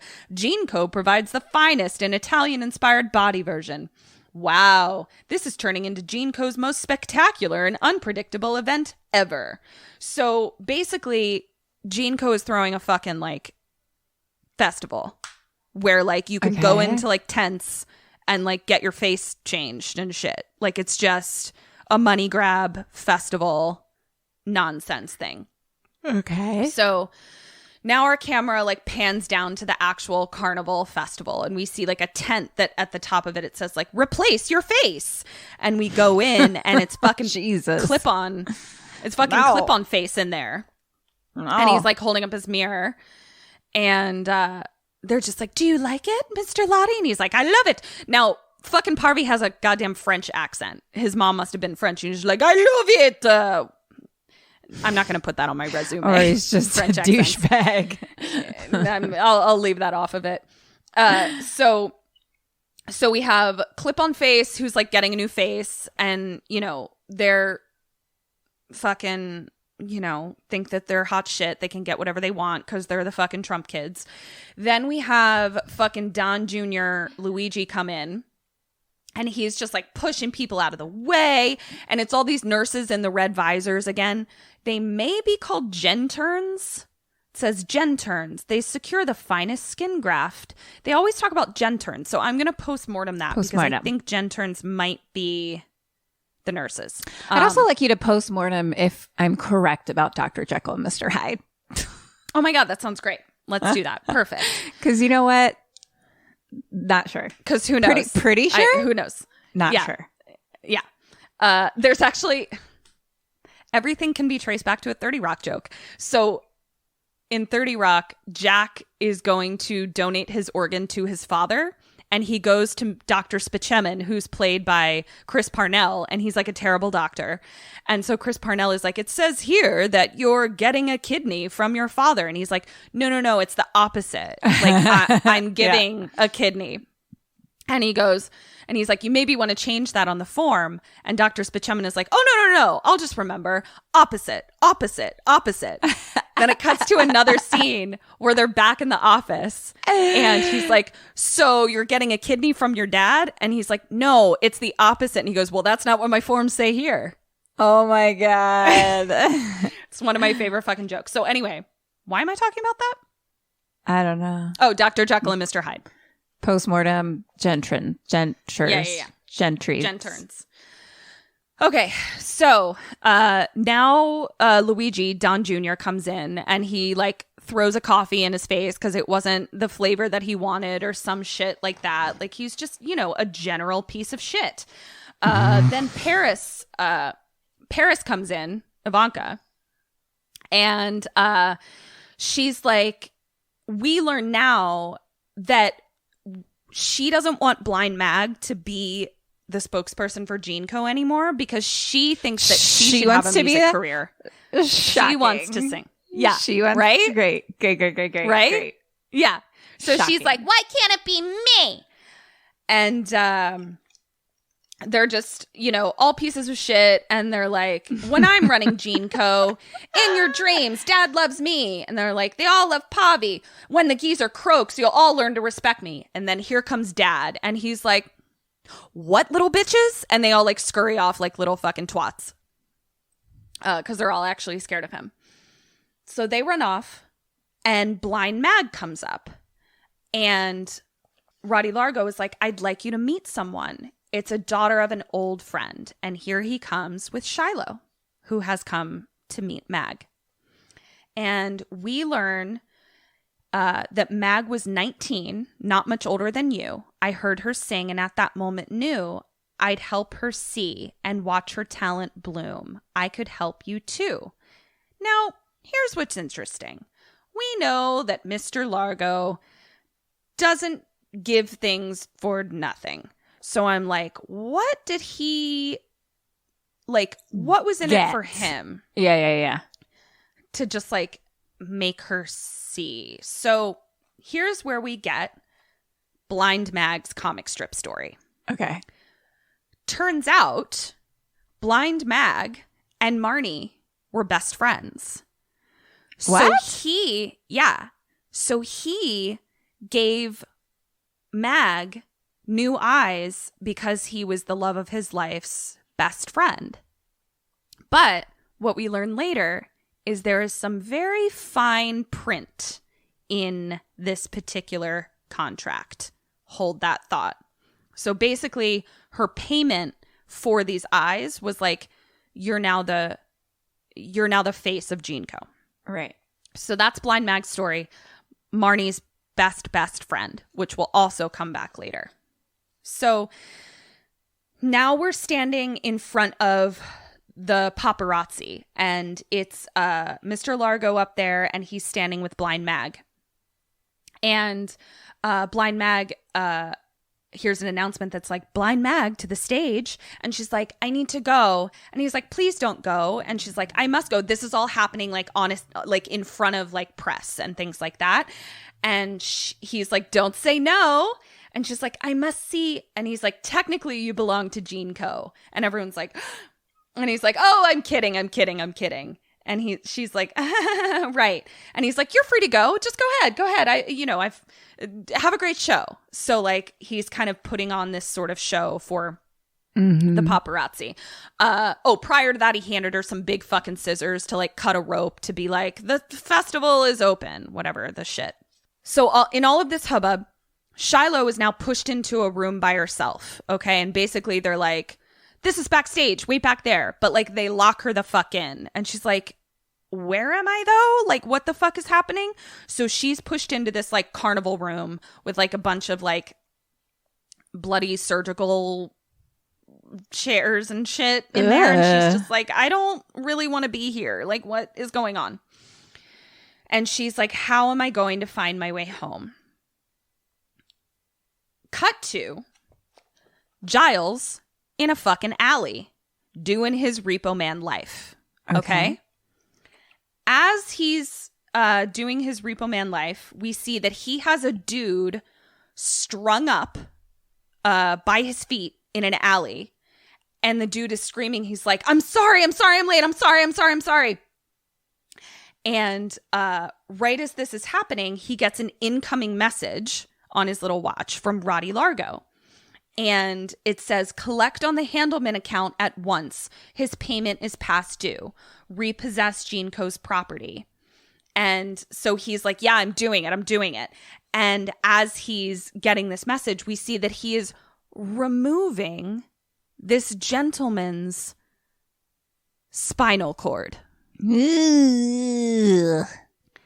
Taking out the whole goddamn spine while he's still alive. Ouch. It was a bummer. Ouch. Then he gets another message on his little hologram. And it says, medicine reminder. So he's like, fuck, I'm late for Shiloh's medicine. So he calls Shiloh and he sees the little hologram. And she's like, yes, Dad? Now, we know that Shiloh is in this fucking carnival room. And so he's like, did you take your medicine? And she's like, yup. And he hears something over the loudspeaker where it's like, for Gene Co. And he's like, what's that? And she's like, oh, nothing. My window's cracked open.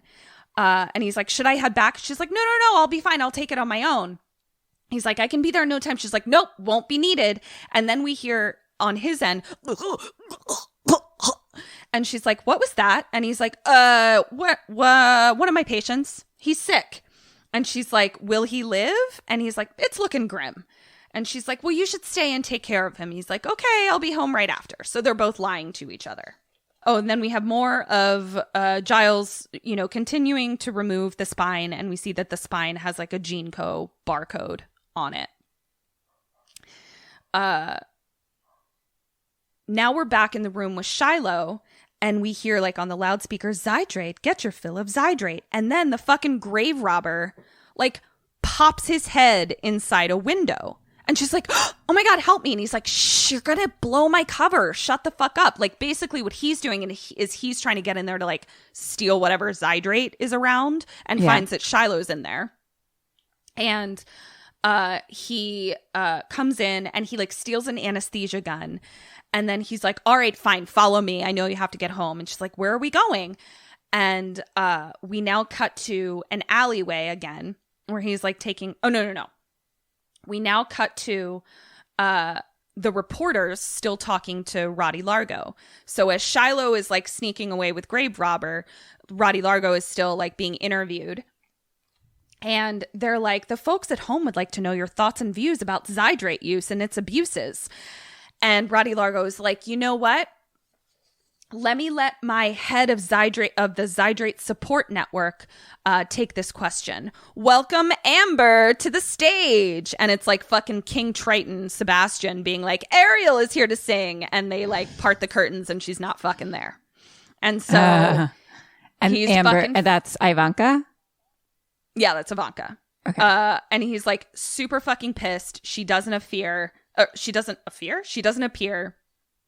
She's a no-show. And now we just see comic strips of like the news headlines that are like, Amber's a no-show again. Rumor is she's hooked on surgery on street Zydrate, blah, blah, blah, blah, blah. So like, this is not looking good for him. Now we cut to Shiloh with grave robber, and he's like taking her through the seedy back alleys of the fucking dystopia land. And a street lady comes up to her and is like, how old are you? And she's like, 17. And she's like, I had my first surgery when I was 13. And thanks to Z, I couldn't feel or remember a thing. A month later, I was turning tricks. And I'm like, whoa. So like Zydrate is definitely like, it's the opium addiction. That's what it is. Right. So right. also predicting. Also true. Also predicting. And then I wrote, this is where I felt that the grave robber was kind of hot. And I felt that I needed to note that. Ooh. Huh. He's got a very like Lestat from Interview with a Vampire kind of hotness, where it's like, I'm not a huge fan of your long fingernails, but you have some sort of sex appeal that I can't deny. That's sort of what we're dealing with here. So now we learn about Zydrate. And this is probably the song that like everyone kind of like associates with this musical, I would say. Zydrate comes in a little glass vial. A little glass vial? And the little glass vial goes into the gun like a battery. And the Zydrate gun goes somewhere against your anatomy. And when the gun goes off, it sparks and you're ready for surgery. Surgery. Grave robber. Grave robber. Sometimes I wonder why I even bother. I just wanted to give you a little taste of Paris Hilton's solo that comes in. This is where she comes in. So she busts into the back alley. So here's what it said, because I know it was probably hard for you guys to, for you to hear, Kim. He's basically explaining like how Zydrate works. So he's like, Zydrate comes in a little glass vial, goes into the gun like a battery, like the anesthesia gun that he stole. And the Zydrate gun goes somewhere against your anatomy. And when the gun goes off, it sparks and you're ready for surgery. Okay, so like that's what he's giving to people. So now here comes Paris down the alley looking for Z when she should have been fucking doing some press with her dad. And she's like, grave robber, give me some of that Z, blah, blah, blah. Then we learn that Amber Sweet, she changed her last name to Sweet rather than Largo because she wanted a stage name, is addicted to the knife. She needs a little help with the agony, and a little help comes in a little glass vial. And so this is where we see that like she's doing a fucking sexy dance in the alley because it's 2008 Paris Hilton. So, you know, that's what we're going to get. And like she's like, grave robber. But like she's got that voice that's like, can only be described as like sexy infant, you know, where it's like that's her style. So fucking grave robber like injects her inner thigh. She keeps like doing sexy dances, and then we like see flashes of like surgery and cutting and bondage and Paris passing out and all this stuff. And then I believe what happens here is that Blind Mag's song comes on a loudspeaker in some way, but like I kind of missed this. But basically Shiloh then hears it and she's like, hey, that's Blind Mag's song. And Paris is like, who did that? And like she didn't want to hear Blind Mag's song, obviously, or whatever. And she starts getting really fucking agitated with Shiloh. And she's like, so you think Mag has pipes? Well, it's my turn to shine. And I just wrote, is it? And she's like, when the Repo Man strikes, what are you talking about? Mag's contract's got some mighty fine print. So here's where we learn the mighty fine print. So Mag is talking about retiring. She's telling everyone, she's like, this is going to be my last performance at the Genetic Opera. What she doesn't know is that the fine print in her contract is that as soon as she retires, they're taking her fucking eyes back. What? And so Paris like knows that she's retiring, and then maybe is also like gonna get Mag's eyes possibly. So they're definitely like pushing for Mag to retire, but like Mag hasn't caught on to the fact that like, does she think that Mag's eyes are going to suddenly make her able to sing? No, it's just that like she's constantly altering herself. Like she's addicted to surgeries, and like this is just like one more thing that like Mag has that she doesn't, kind of thing. She's just a piece of shit, Kim. She's just a fucking piece of shit. I was just wondering if she was like a dumb piece of shit on top of it. Probably. I mean, yeah, kind of. Yeah, but no, I don't think Mag's eyes make her sing. It's just a coincidence. Okay, so is that not how you sing? I'm singing right now with my, Ketryn just the eyeball joke that sung I at just me. Guys, if you could have just seen the song that Ketryn started to sing from her eyes, it was so full of passion. And I mean, she's doing it again. Wow. If only I'm so sorry that you can't. If only you guys could see it, and if only I understood what audio mediums are and how to make jokes on them. Sang so loud out of her eyes. Yeah. Okay, so blah blah blah. Paris gets her hit. Grave robber singing to us about the fine print in Meg's contract. Blah blah blah. And then all of a sudden, here come Gene Co SWAT people, and they fucking grab Amber to take her back to be like, and they're like, we've got Amber, sir. And at this point, Shiloh takes that opportunity to like scurry away. Like she's like, okay, like I can leave now. And so Shiloh and the grave robber like scurry away, and they jump onto like the back of a garbage truck to like escape. So question numero 2. In the hubbub, where does Shiloh head to, and where do you head to? Okay. So where does she go? My brain is in quarantine. Feeling a little sharked and narked. A little stir-fried. Stir-fried. Okay. I think that okay. I feel like something you just told me. I feel like I should go home. I'm going to go home. Okay. And I think that she goes to find blind Meg. 1 point. Okay. Bitch, go home. Go home. Stay home. Hashtag go home, Please. stay home. Go home. So that was correct. Shy does also go home. So that was 1 point for you. Okay. So she sneaks back in to her house. As she is sneaking in, we see that Giles is also sneaking in from the fucking fireplace. Right. Because they were both out being shady to each other. Got it. So he comes in, and he then gets like a little incoming message on his Apple Watch hologram thing. And it says, Nathan Wallace, come to my office at once. So, Kim, question number 3, do you go, and does Nathan go? Who is it? It was Roddy Largo calling Nathan into his office. Okay. I feel like we should go because I don't know. He doesn't know about the Shiloh stuff, right? No. So he's he does just not. living his normal repo life.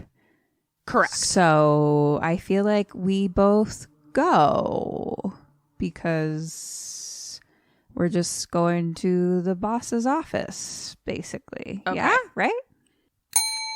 That's 1 point for you because, or 1 point for Nathan because he does decide to go. Okay. I feel like I get that you're just living your repo life, but I also just feel like you work for Donald Trump. Like just like change your face. Swan dive Get off like a roof. some sort swan dive off a roof with your kid and just get the fuck out of this world. Is what I feel like. Yeah. So he goes and he checks on Shiloh first. So he goes up to Shiloh's room and she is pretending to be asleep.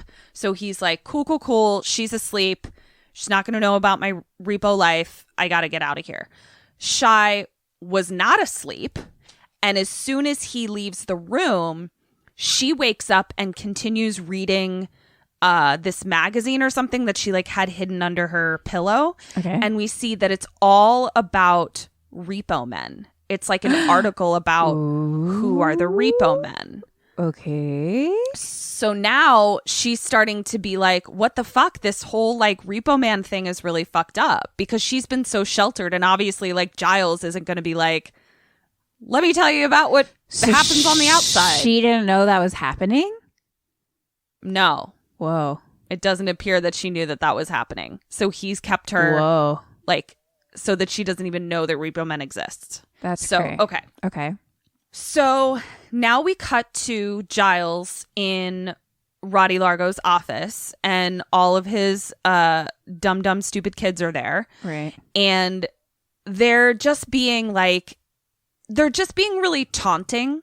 Like they're just making it very clear that he works for them, if that makes sense. Like they're just very subtly kind of asserting their power. Like Luigi comes up and is like, who ordered a pizza? Because I could go for a slice. And just being like super shitty. And Giles like tosses the spinal cord to them, being like, here's your fucking gross spinal cord you ordered. Anyone order a spine? I'd like a pizza with a spine and pepperoni. Thank you. Yeah. Extra vertebrae, please. Okay. So Roddy Largo is like, I have another target for you. And Giles is annoyed because he's like, what? Why? I mean, you fucking Apple Watch me all the time. Like, why did you have to call me down to your office just to like be in my face about it? Like, just because you wanted to show that I would have to come? Like, what the fuck? So he's like, this is a really special job. He said, I couldn't just message it to you because it's involving a GeneCo employee. Uh-oh. A singer that we all know. So he's like, I really can't afford a scandal here. So like, that's why I'm having to be stealthier and like asking you to do this. And Paris like fucking chimes in. She's like, tonight's her last show. Like just being like, down with Mag, and just being annoying. And Roddy is even like, shut up. So he's like, please handle Mag the best you can. And Giles is like, but Mag's eyes. And I thought that was like a really weird line for him to sing. And I was like, what? Like, why is that the thing that he's commenting on? And I have a feeling it has to do with the fact that like her eyes record things, and she was Marnie's best friend.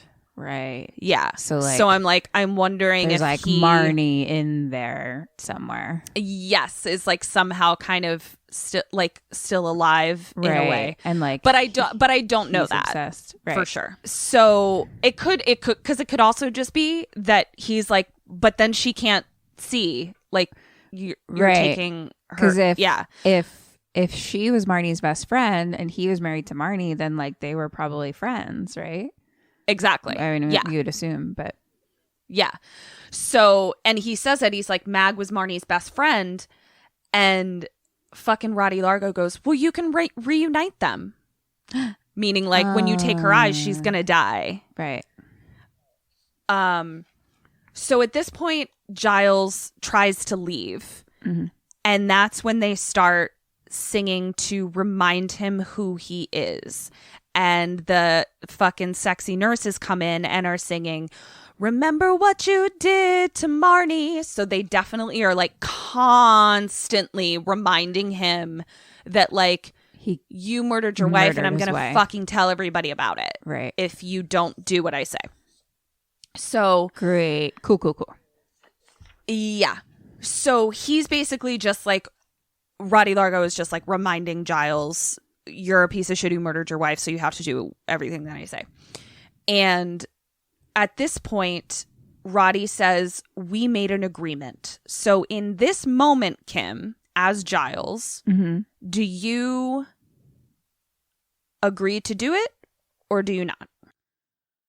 I feel like it is best to, no matter what I'm going to do, it's best to say yes right now to appease the arseholes. Ooh. And I think that Giles and I are hand in hand. So we both agree. Okay. Yeah. So I don't know that Giles is playing two-handed dice here. Okay. That's not an expression. that's not an expression. Two-handed dice? It's absolutely. What does that look like? Not an expression. What is that?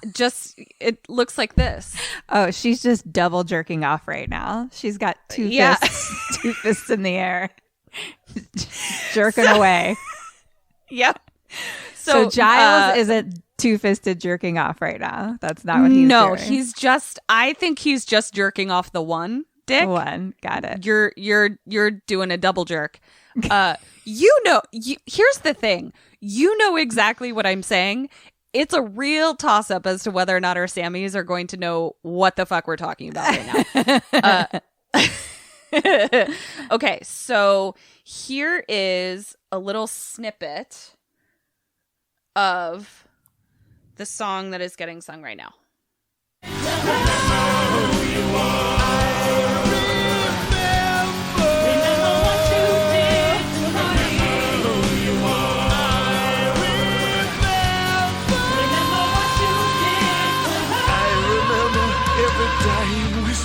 Every desperate murmur. I remember when I gaze upon her. She looks just like you. I remember. Okay, so he definitely is singing mournfully about Marnie, but then something really interesting starts to happen as the kids kind of start to rile him up a little bit. And Roddy Largo also starts to rile him up a little bit. His Mr. Hyde. Yes. His Mr. Yeah. His Mr. It's the opposite. It's the opposite, right? His Mr. Hyde kind of starts to come out. So he's like singing I Remember Marnie, but then all of a sudden he's singing about remembering all the people that he's cut up. So we definitely like see the flip in real time. And like as this is happening, it's like a dance number with like all the fucking nurses with red visors like dancing around him. And it's definitely like a very ensemble-y number. And then he's kind of, Giles is sort of like ushered into like a meat locker type situation where it's like just a bunch of meat hanging from the ceiling, but it's probably not animals. Oh. It's probably human meat. Right. And in the middle is a dude in like a wheelchair who's clearly like another person who hasn't paid his debts. And so he goes over to the guy in the wheelchair, and this is where he definitely like starts to get really into his job because he starts singing about, I remember working every victim with acute precision. I remember every time I hold you, my blunt companion. I dismember because the claims medic gives no anesthetic. 90-day delinquent gets you repo treatment. And he just kind of like starts fucking slicing at this dude. And Roddy Largo and the kids are like getting into it, like literally like cheering like little kids at a fucking magic show. And then Giles stops. At this moment, Kim, what do you do and what does Giles do? At this moment, what do I do? At this moment, what do I do? So I'm cutting this guy. I have like a scalpel or something. Yeah, but you're like honestly like you're not even being precise. You're kind of just like slicing at him with abandon. Right. But I like have a slicer in my hand. Yes. You have a slicer in your hand. Okay. A pizza slicer. For my vertebrae pizza. Exactly. I'm gonna slice up the Trumps. Starting with whatchamahoo's starting with the head honcho. And I think that he I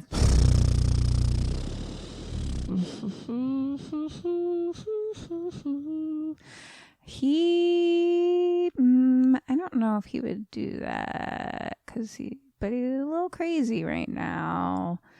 He's a little cuckoo bananas right now. I think he'll do the same, hand in hand. Well, no, I take it back. No, that doesn't seem good for the movie. That was close. Seems like a poor choice for the movie itself. Unless the movie ends here. Okay, I'm going to say he goes home. Runs away. I'm going to say he is like, "Arr!" and holds out his slicer and runs away. Did you just go arg like a pirate? Yeah. Is it Pirate Giles? Yeah. Okay. But he sings it. I'm going to give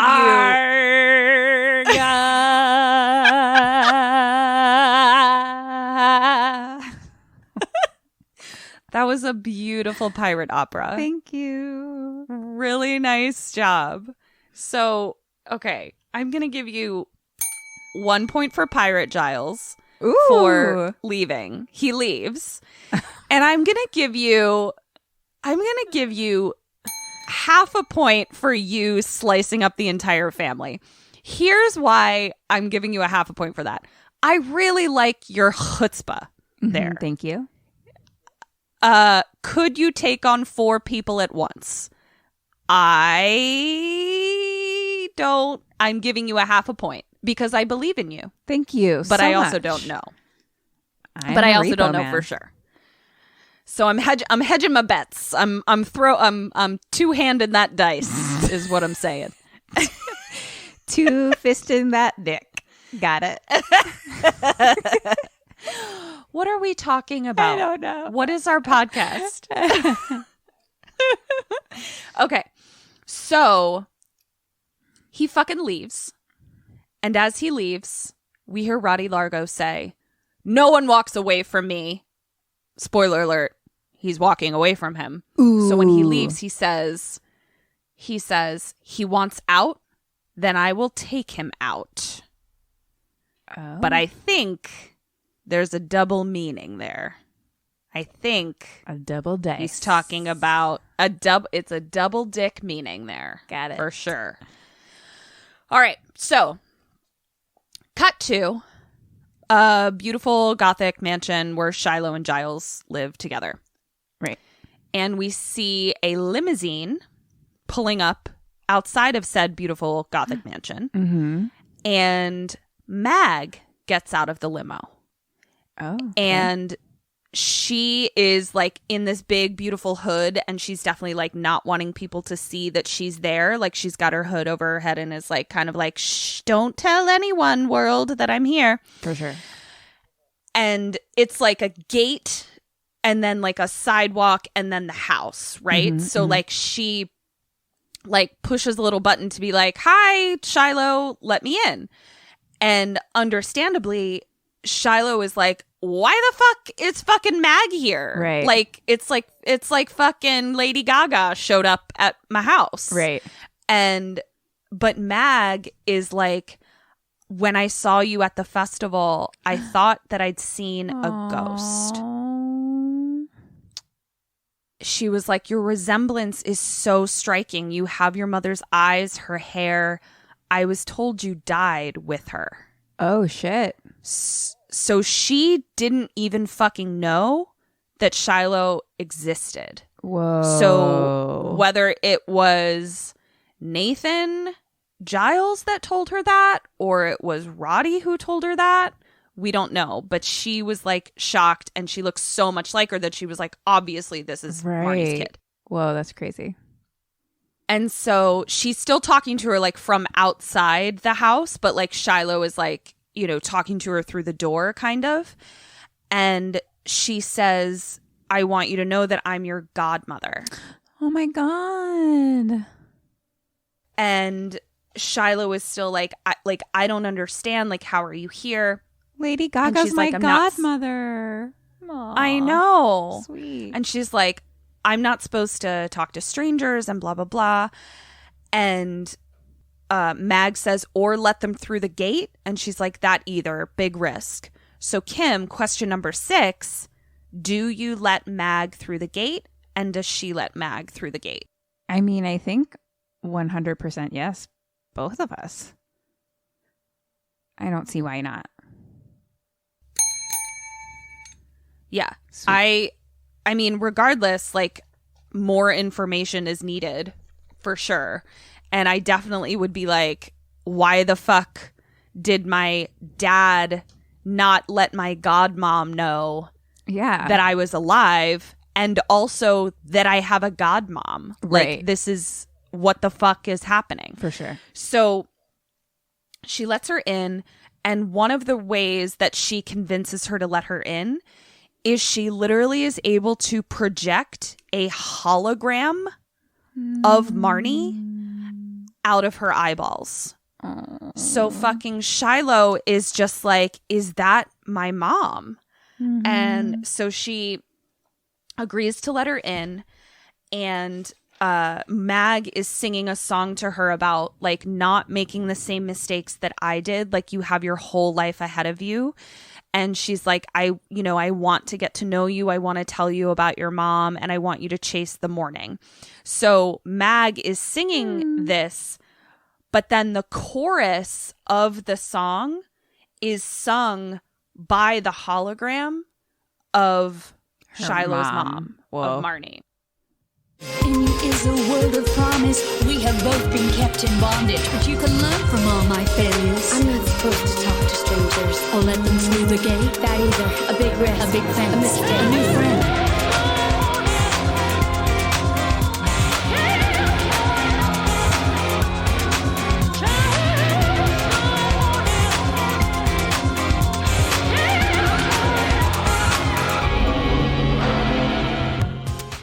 So they're finally talking, and she's like, it's too late for me, but don't look back till you're free to chase the morning.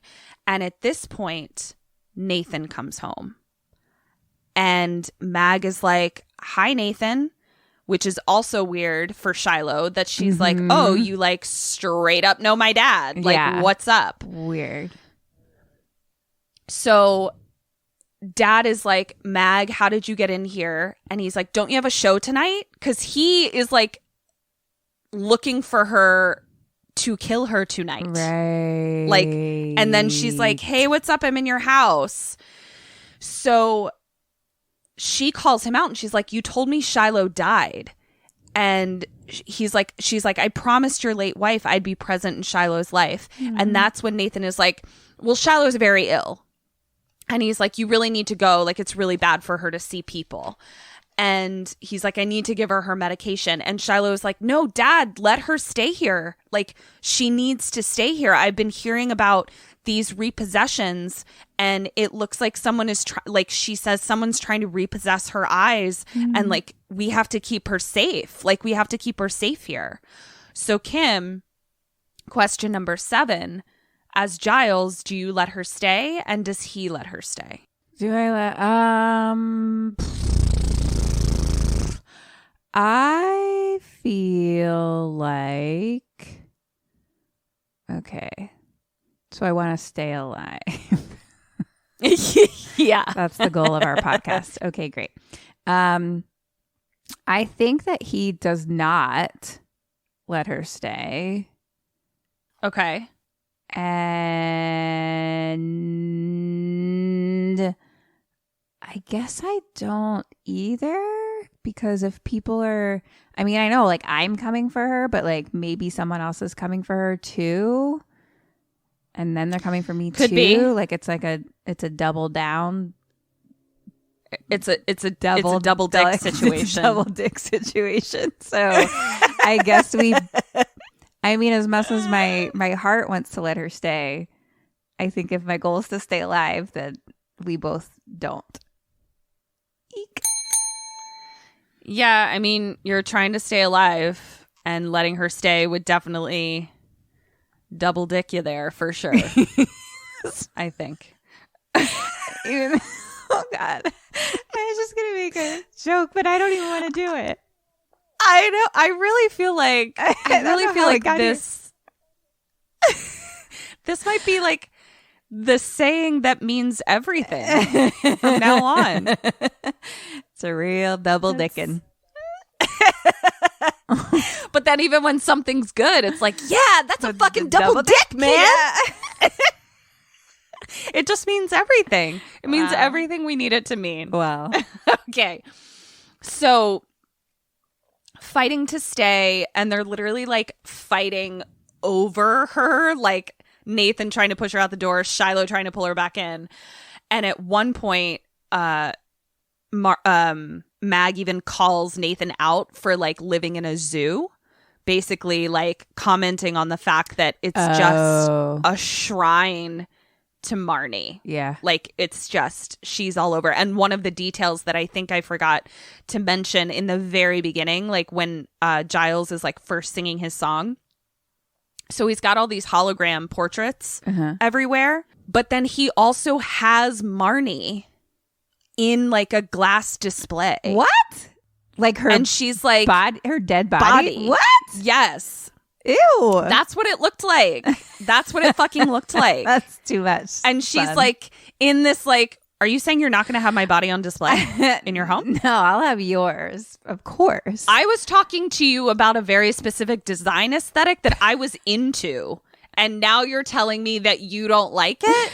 I mean, to be honest, like, I think my body would fit really well in your house, but your body wouldn't really go with I'm a little more like modern than you. But but I feel like you could put me in like some modern attire. Like really, it's very just, it doesn't fit my theme as much as my body fits your theme.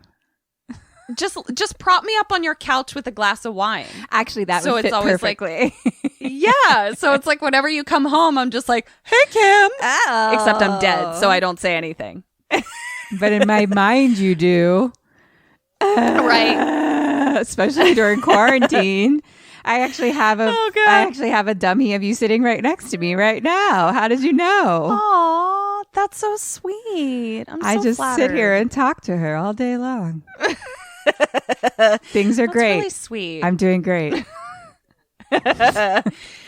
Okay, so they've got a kicks Mag dead body. Great. Yeah, kicks Mag out, and Giles is now trying to be like, "It's your bedtime," and she's like, "Bitch, my fucking godmom just came to the house. Like, you have some splaining to do. Don't tell me to go to bed." Yeah. So, she starts asking all these questions, and she like hands the magazine to him that she had been reading about Repo Man, and she's like, "Read it, Dad. A Repo Man will come and take Mag's eyes." And he starts like, he basically is just like not giving her any information. Like, he's just like telling her, this is ridiculous, shut up, go to bed, kind of thing. And so he puts her into her room and like shuts the door. And she busts back out and she's like, "Unless you stop this Repo Man." And he's like, "Shiloh, this is senseless." She's like, "Dad, you have to try." And he's like, "Shiloh, this is pointless." And she says, "You can't let her die." And then Giles turns to her and says, "Please shut up." Ooh. And this pisses Shiloh off. And so she goes into her room and slams the door. She is 17 after all. So we have to have some temper tantrums in there. For sure. And Giles now feels bad, so he comes into her room and he's like, "Your mother's death taught me to accept that nothing ever lasts in this world. foolish dreams can destroy a grown man. So what chance has a 17-year-old girl? Oh, God.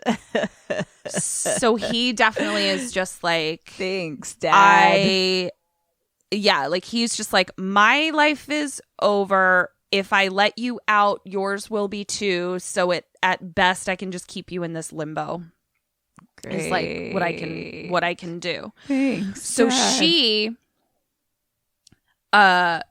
she gets feisty now, and she's like, oh yeah, there's no sense in girlish dreaming. I'm just 17, but it's better than 40. And I'm like, okay, you shady little bitch. Like, I get that your dad is being rather secretive, but you don't have to be an asshole. And also 40's not that old.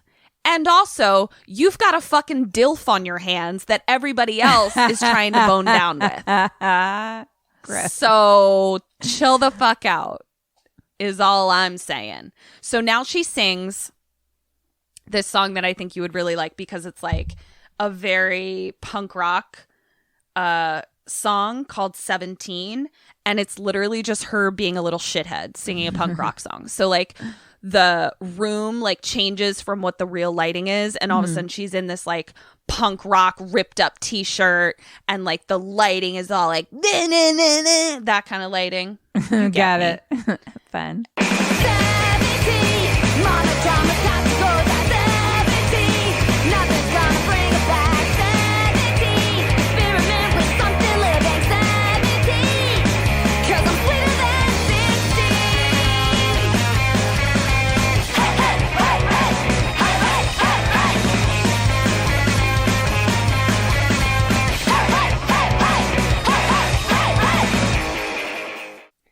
So that's her fun little punk rock song. Fun. But it's, and the lyrics are basically, mama drama's got to go. Nothing's going to bring her back. Experiment with something living, because I'm sweeter than 16. I've always longed for true affection, but you compared me to a corpse. Dead with the dead. I'm joining the living. Mm-hmm. And so she's basically like, you have never gotten to know me. You've never wanted to know me. All I've ever been is an extension of her, and she's dead. So basically I'm just as dead as she is. Oh. And at this point, her fucking in her fantasy, her curtains like open up in her room, and there's actual Joan Jett playing backup guitar for her. Cool. Joan Jett makes a fucking appearance in this movie. Joan Jett. And then like her poster of Mag on the wall turns into like a poster of her. Mm-hmm. And she's just like fucking dancing around and 17 and you can't stop me, and like giving her dad the finger. And she's like, daddy's girl's a fucking monster. Slap. Giles slaps her to the ground. Whoa. And all of the lighting goes away. She's back in her regular outfit. Joan Jett sneaks out and is like, this is awkward. No, she doesn't. She just disappears. I just thought it'd be funny if she was like trying to sneak out. Ooh. So slaps her, and Giles obviously like immediately feels terrible. Mm-hmm. Like he's just like, I'm a fucking asshole. So now we cut to Roddy Largo's office, home, bedroom, whatever the fuck. And he's like in front of a mirror, and he's like putting on a wig and makeup. So like it looks like he's much sicker than he like lets people know he is. And here comes fucking Amber Paris Hilton Ivanka. Mm-hmm. She fucking comes in, and she's like wearing kind of like a fascinator with a veil on it, and then also her hair is kind of in front of her face. Mm-hmm. And she's like throwing this fucking temper tantrum, and she's like, I'll be the laughing stock of the stage tonight. And she's like, this is all your fault. I asked for your help. And he's like, daughter, please, like, what the fuck is your problem? And he's like, I warned you about this. Happiness is not a warm scalpel. And she's like, I don't care. It's not fair. And we like can't see her face. She's like, it's all hidden. And she's just like, I'll never sing again. And Roddy is just like, I gave you the life I wished I'd had. And she's like, I look like a crime scene, Dad. And he's like, all you ever do is take. All I ever do is give. And she's like, that surgery was only 90 grand. And now I like look like a fucking monster. And at this point, she kind of like turns to him and we see her face. And it's so fucking gross that it like sends him into like a coughing fit. Like he's just like, what the fuck? And basically what it looks like is like all one side of her face is just like swollen and covered in like boils almost. Like as if it's like as if it, like obviously the science in this movie is a little suspect, but basically it looks like her face is rejecting her own face. Ew. I hate it when my face rejects my face.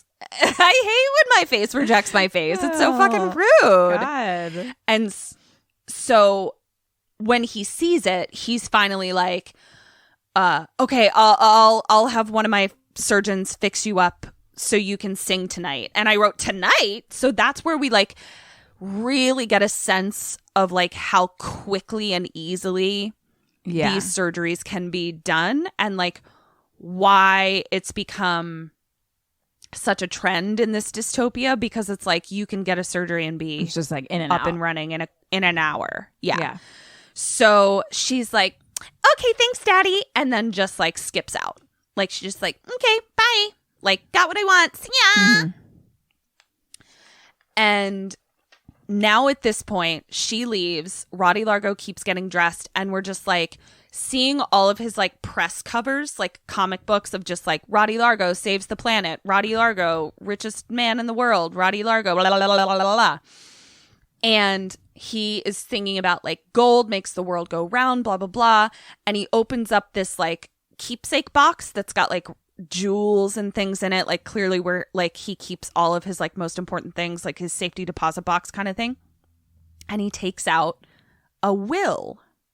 And as he's singing, he's like, before I go, my kids will know about the man they have crossed, as Marnie did the day she fled and became Nathan's wife.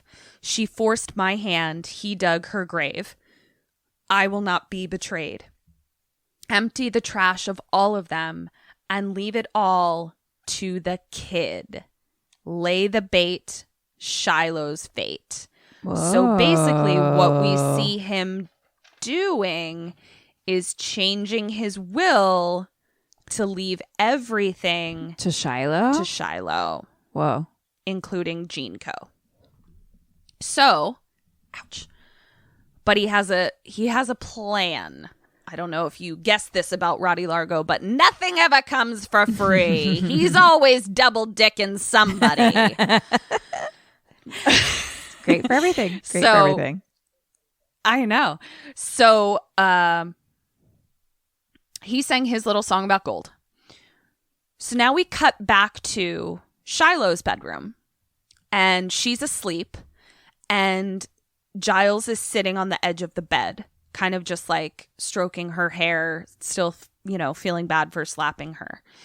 And as he's doing this, her little Apple Watch pops up with a hologram of Roddy fucking Largo. And the hologram says, Shiloh, I have your cure. And Giles is like, what the fuck? Why the fuck is Roddy Largo, my fucking boss, talking to my daughter saying he has a cure for her disease? What the literal fuck? So then he goes into like angry Mr. Hyde voice, and he's like, so Roddy thinks he can take Shiloh.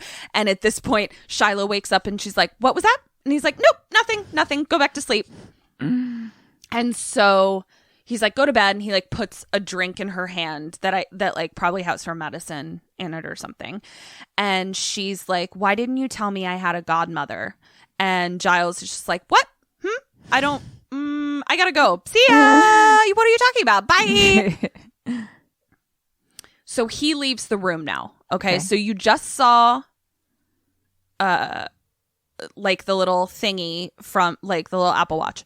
All right. So Kim, you're going to have 2 back-to-back questions. First question is, as Giles, where do you go right now immediately, and where does Giles go right now immediately? Where do I go and where does Giles go? Huh? Where do I go and where does Giles go? Yeah, like right immediately Okay. right now.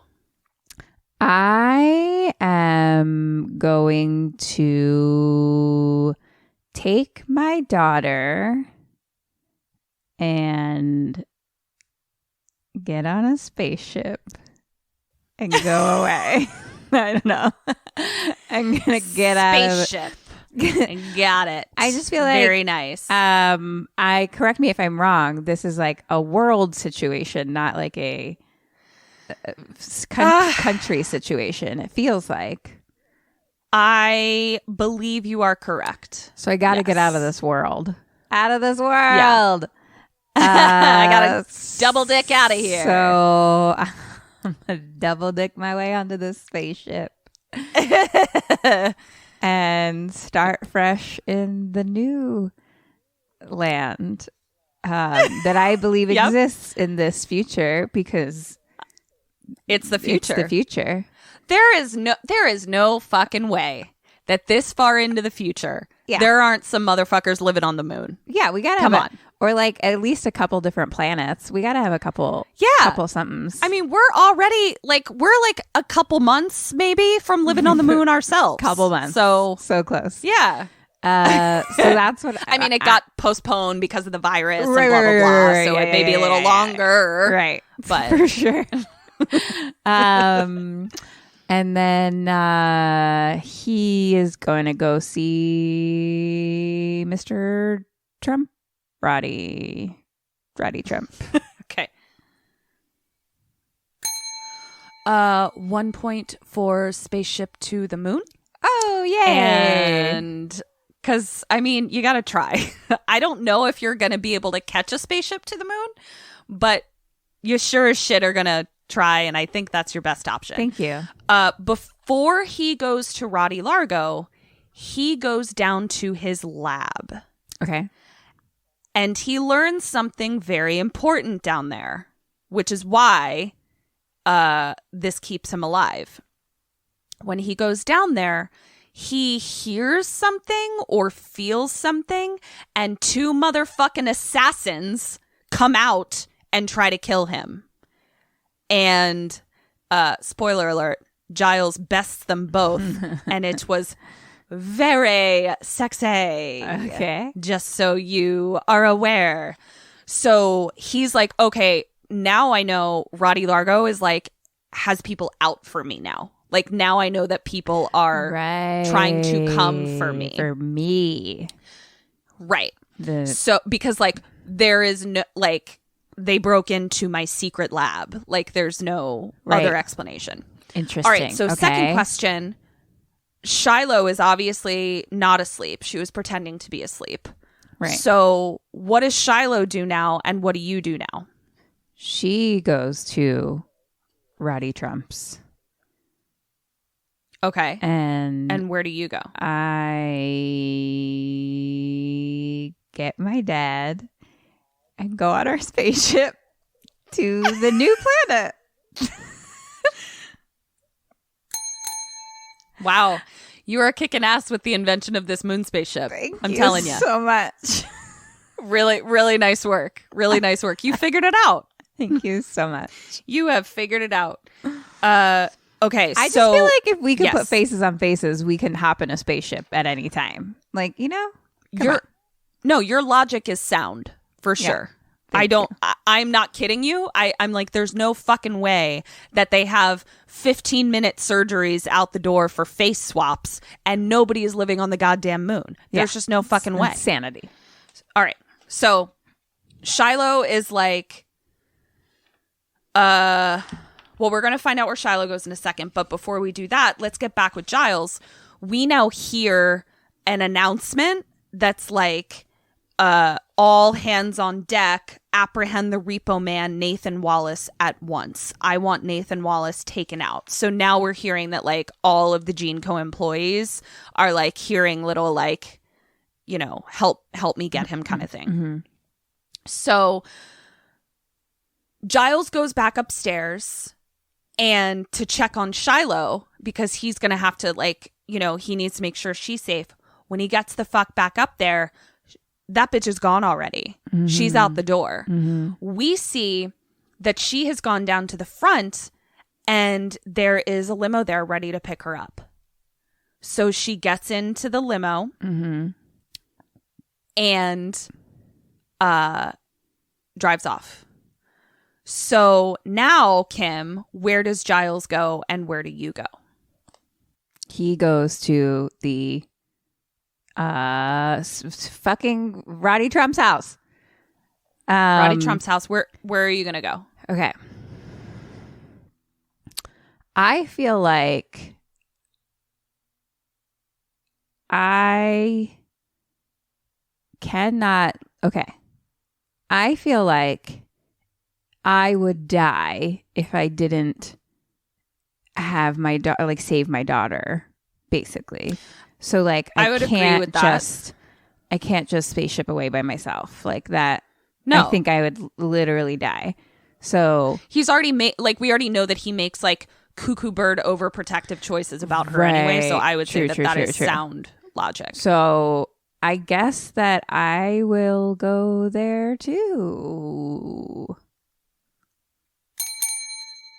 2 points. So fucking Giles is in full Mr. Hyde mode now. He's suiting up. He's putting on his fucking DILFy leather duster fucking jacket, just rocking it, just absolutely double dicking down all over the place. Double dick leather duster. And now we are basically going to have a song that's like our ensemble song of like Tonight at the Opera. So once I give you some information, I'll play you a little snippet of Tonight at the Opera. So we have everybody singing about the various things that they're all going to be doing. Okay. So we have Shiloh in the limo and her little fucking hologram watch pops up. And it's Roddy Largo saying, Shiloh, this dress once belonged to your mother. I would be most honored if you wore it to the opera. And so she's singing about like how hard that is. And then we have flashes of Mag who's singing. And she's like, can I be saved? Is there a way at the opera tonight? I've made peace. I hold no grudge. So Mag, we now know, is like planning something and maybe knows a little bit more about the fine print than we think she does. We also have Giles, and his lyrics are basically just like, I'm going balls to the walls psycho and fuck everybody. Because because when Mag is like, I've found peace, Giles is like, not me. Like he is full Mr. Hyde. And he's like, I'm going to stain the streets with blood. So that's what he's doing. Amber, her part of the song is she's visiting the grave robber for another hit of Zydrate. That's what she's up to. Luigi and Pavi are just fighting over whose dick is bigger. About that. And they're just having a big dick fight. Double dick sword fight. Yeah. They're having a double dick sword fight. Yeah. And as this is happening, there's like also like this comic strip of Giles just like taking motherfuckers out. Like he's just riding the streets on his fucking motorcycle and just like bam, bam, bam. I'm a fucking DILF. Get out of here. I'm saving my daughter. Like just fucking action hero, hot ass motherfucker shit. I really can't picture Giles as this like at all. Dude, I couldn't either. Like Giles is my sweet little Giles like librarian. But then I'm like, also, you up? Who dis? Like I am trying to, make something happen. So, all right. So he's taking people out. Mag is in the graveyard and she's just like being somber and singing and whatever. And the narrator comes in and he's going to give us some info about what's about to go down at the opera tonight. So Repo Man at the opera tonight, bloodbath. It's going to be a bloodbath because no one crosses Gene Co. No, not even Repo. Will Roddy clean house? Damn, we're going to find out at the opera. Stay tuned. The winner of this blood feud will take Gene Co. So that's the narrator giving us a little what's up. At the opera tonight.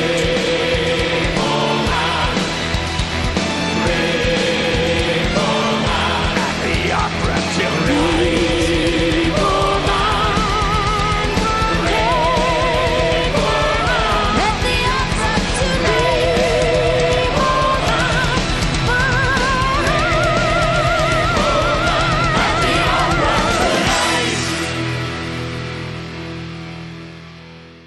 All right. So now we're going to head over to the opera, Kim. We're going to see what this whole fucking genetic opera is all about. I've been waiting for this. So as we are hearing an announcement of like tonight's opera is brought to you by Rich Prosecco, we also see that Paris is backstage and her costume is like this very Marie Antoinette type of vibe. And we see her literally like rolling her new face onto her face as just like getting my makeup done. Gross. And just, yeah. So that's what she's doing, getting ready for her big debut. And we see that the opera is like a very flamboyant shit show, but there's also a lot of fanaticism that kind of reminds us of like evangelical church services in a way. Okay. And they're even all like singing about testifying. So like it's just got a very yucky, culty vibe happening. And we see that the DJ for the night is like a little old lady who's like, wicka, wicka, what? Scratching the records. I'm sorry, what was she like? She was like, wicka, wicka, what? Scratching the records. Thank you. You're welcome. Great description. And then the band is like all these people in like solid gold faces, like masks, like solid gold face masks. And then the fucking composer of the opera or conductor of the opera comes in and he's like dancing down the center aisle of the audience like fucking Patrick Swayze in Dirty Dancing. And everyone is just like, woohoo, the genetic opera and blah, blah, blah, blah, blah. And all the like nurses with the red visors are just like dancing all sexily and all this kind of stuff. So that's what we got going on at the opera. And then it starts to be that like they're calling on people in the audience to like tell them about how Gene Co has changed their lives. So it's like various people standing up, and one guy stands up and is like, Gene Co helped me upgrade my second class heredity. And then another guy stands up and says, my liver was wrecked, but now I can drink whatever I want. And then somebody else stands up and says, before Gene Co, my anatomy was completely repressed. And it's like a dude that's like really big. And so I'm like, I think he's singing about like maybe a micro penis that he got fixed was the idea that I got. And then the nurses are like doing a sexy orgy sex dance on stage and blah, blah, blah. And then this woman stands up and says, I needed a kidney transplant desperately. Gene Co showed this single mom sympathy. This makeover came for a small added fee. Now I look smashing on live TV. And she like opens up her coat and she's naked. And everyone's like, yay for your naked body. Now here comes fucking Roddy Largo down the aisle. And everyone's like, yay, Jesus is here. Like he's definitely like the star of, the show, like Jesus is of the church. He is the star of the church. Yeah. And so everyone's like, yay. And it's like, testify, testify, testify. As this is happening, we see that Shiloh has been dropped off at the opera. Okay. But she is ushered to like a backstage room. Like she's some men like take her to like a backstage room and like shut the door, right? Okay. So she's in there and she's like, where the fuck am I? Like, I don't even get to watch the fucking opera. I'm like back here in a fucking green room hanging out. And then we see that like a film comes up on TV, like is projected on the wall, and it's Roddy Largo. And he says, Shiloh, you've made it. You're close enough to taste it. Your cure is waiting. There is but one thing pending. Help us catch him. This former gene code trainee who's lost his mind completely and managed to escape me. You saw him in the graveyard? Thank God my guards responded. It seems this fiend has set his teeth on you. So be on guard. He's coming. We'll use you as bait to draw this snake out of his hole. And I'm sorry, Shiloh, for that, but this is your defining moment. Will you let yourself be trapped, or will you use your trap to trap him? So basically, she knows that Repo Men exist. Right. She thinks they're bad guys. Right. She doesn't know her dad's a Repo Man. Right. Roddy Largo is saying the Repo Man is coming to get you. Right. We know that obviously Giles is coming to get his daughter. Right. Eek. So we're like, oh shit. So now we cut back to the performance. And it's Amber's turn to shine. It's her big debut, Kim. Finally. So she comes out on stage. And she's in her Marie Antoinette costume. And as she's singing, oops, I keep having to put my face on a little bit. It doesn't appear to be sticking. So she keeps having to kind of like roll her face back up. And then she does like a spinny loo around and her whole fucking face flies off. And she's like, no, my debut has been marred. And so she's all upset. And everyone is just like, well, ain't that some shit? Like, everyone is kind of like, she's a fucking idiot. Like, nobody really cares, whatever. They're just like, that's embarrassing. Like, they almost acted like, remember when Ashley Simpson, like, her track fucked up on SNL and she just kind of like did a little dance to be like, now everyone knows I can't sing. It's kind of what happened here. She kind of just fucking Ashley Simpson's it. So, all right. So now we cut back to Shiloh's room for 1 second because on the loudspeaker we hear, bring me Repo Man and you will get your cure. So basically he's saying, if you fucking trap Repo Man, this whole cure thing that I've been talking to you about, you'll get it. Now we see that Paris has sufficiently embarrassed herself, and now we're on to the main event, which is Mag's final retirement number. Okay? So picture this.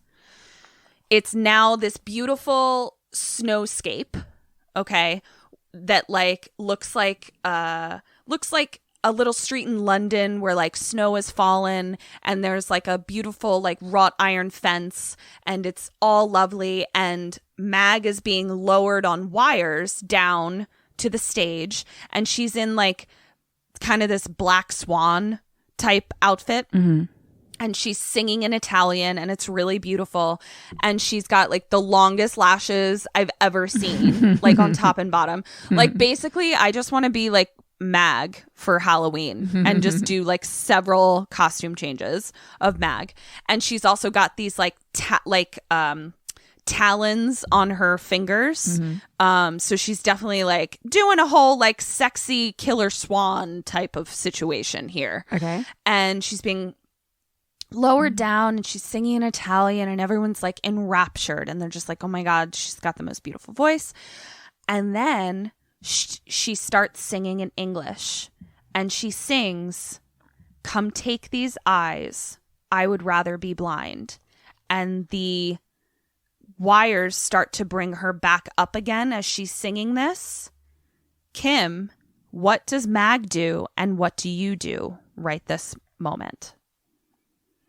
So she's in the air? She's in the air, like suspended on wires. Yeah. I think that take these eyes. She and she's now said that that she's on to something. Like she's like, I know I'm probably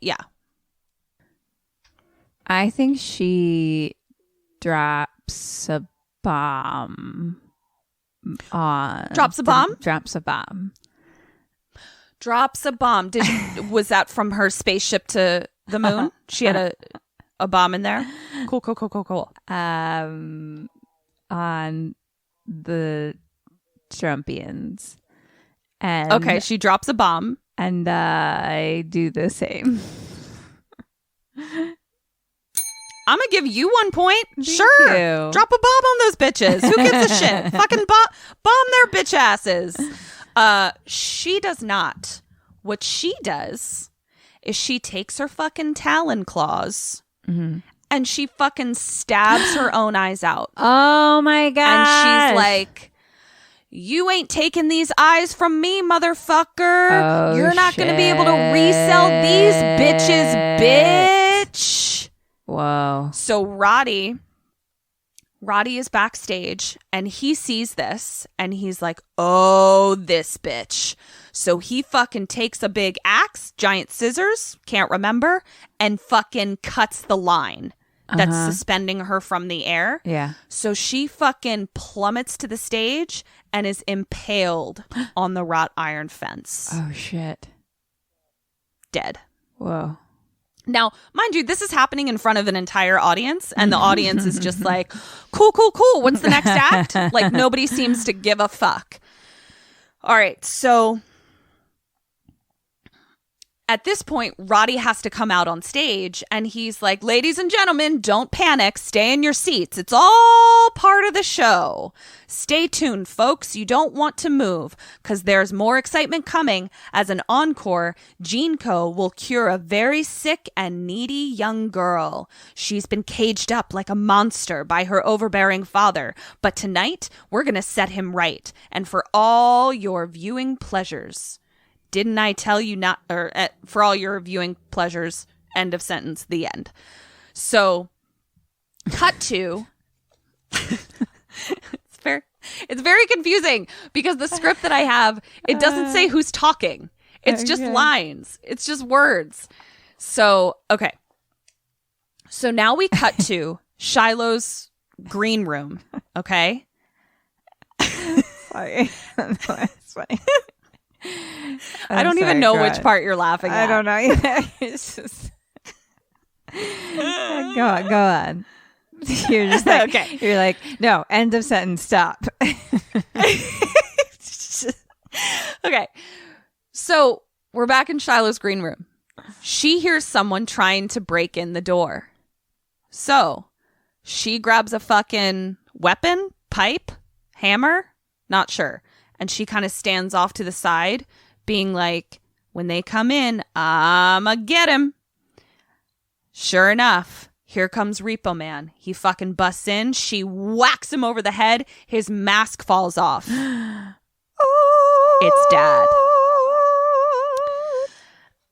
And she's like, what the fuck now? And so they have a song where Giles is like, didn't I tell you not to go out tonight? Didn't I? And she's like, you did.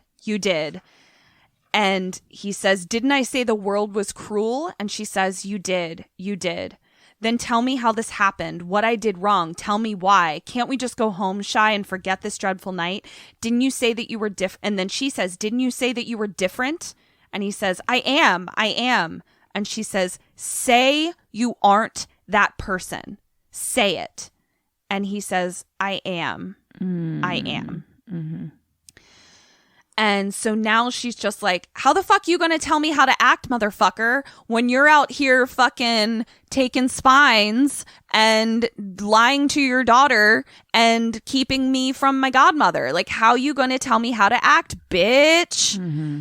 And so she fucking like throws the helmet at him. At that moment, a screen that is projecting what's happening on stage comes on, and she looks at it and sees that Blind Mag is dead. Oh, shit. And so now she's like, all right, now I'm just fucking pissed. Like, we had an opportunity to save her. My dad's the Repo Man. This fucking sucks. So she's like, fuck you. I'm out of here. You're dead to me. You're dead in my eyes. Dad, I hate you. Go and die. So at this point, we got a little Apple Watch. A cure is waiting, and she fucking leaves, presumably to go to the stage. Angry Giles starts singing, "Didn't I raise her all alone? Didn't I? Then Roddy took her from me, stole my Shiloh, he's to blame. Have I failed my daughter? Then let the father die and let the monster run." So now he's like, okay, fuck it. If I've already lost my daughter and I'm already dead to my daughter, then I'm full monster now, bitch. Like, I'm just going balls to the wall, double dicking it all the way. Right. So then we get like another comic strip of him like fucking people up as he makes his way to the stage. Like, everyone that crosses his path, he's just like double dick to the face to everybody.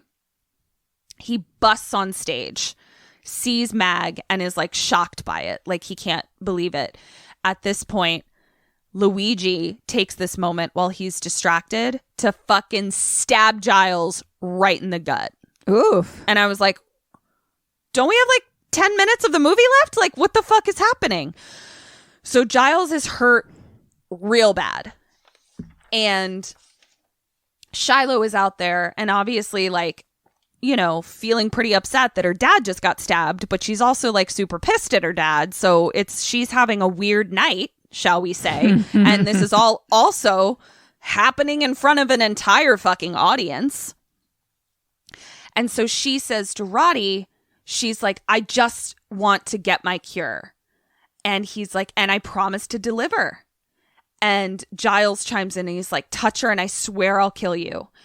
And he's like, bring it on, you cheap imposter. And so then at this point, he kind of like starts coughing. And this is when he like finally tells his kids, he's like, even though I'm terminally ill, I'm dying, you idiots. And they're like, no, don't say you're dying, Dad. And they're like all freaking out. And he's like, and Roddy says, so I planned my perfect end, a tale befitting any opera, an ending only I could spin. Giles says, ending you will be my pleasure. And Shiloh says, I no longer trust you, Dad. You can never trust a monster. And there's more beneath his mask, says Roddy. And he's like, did you know? Did you know he killed your mother? And now Shiloh's like, are you fucking kidding me, dude? This is too much fucking information. Also, there's an audience watching me get this information in real time. And so Giles is like really hurt now. Like, he's not looking good. And Shiloh is like, can someone just please fucking tell me what's going on? Now the whole audience gets into it and they're like, tell her, tell her, tell her. And so Roddy says, may I introduce you to the man who made you sick? He poisoned all your medicine. So she never had a fucking blood disease. He needed her to be weak so that she would stay home. Yep. And so at this point, Giles kind of like tries to like get up to like do whatever the fuck, you know, and he gets tasered. So he's down again.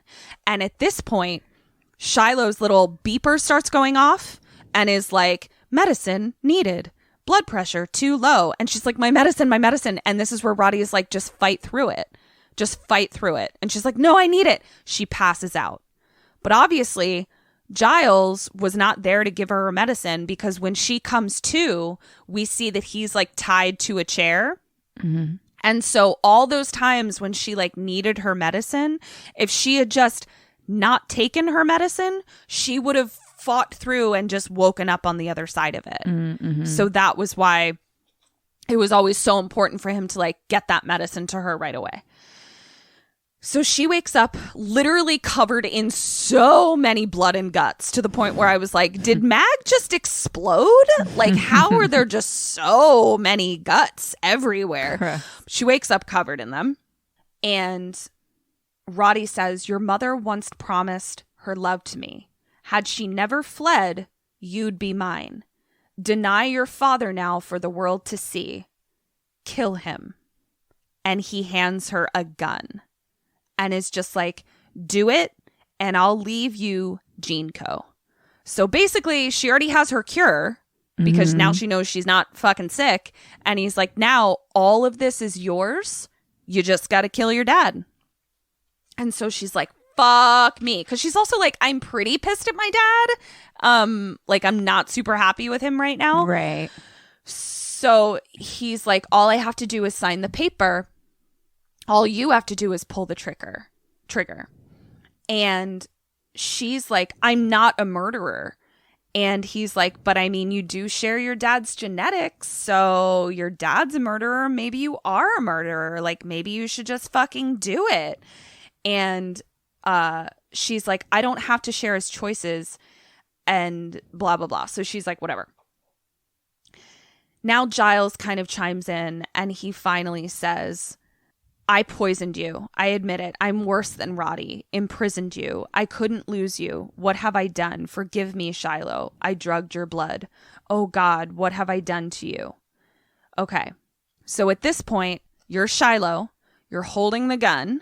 Mm-hmm. Your dad is over there tied to a chair. Mm-hmm. Roddy is in front of you. What do you do and what does Shiloh do right now? I kill Roddy. Kim kills Roddy? Yeah. And I think that she does too. Hand in hand. I'm going to give you 0 points. Great. And I'll tell you why. I think if you shot Roddy right now, there would be such a fucking uproar that you would just be immediately taken out. Yeah, I guess that's true. So, and then what she does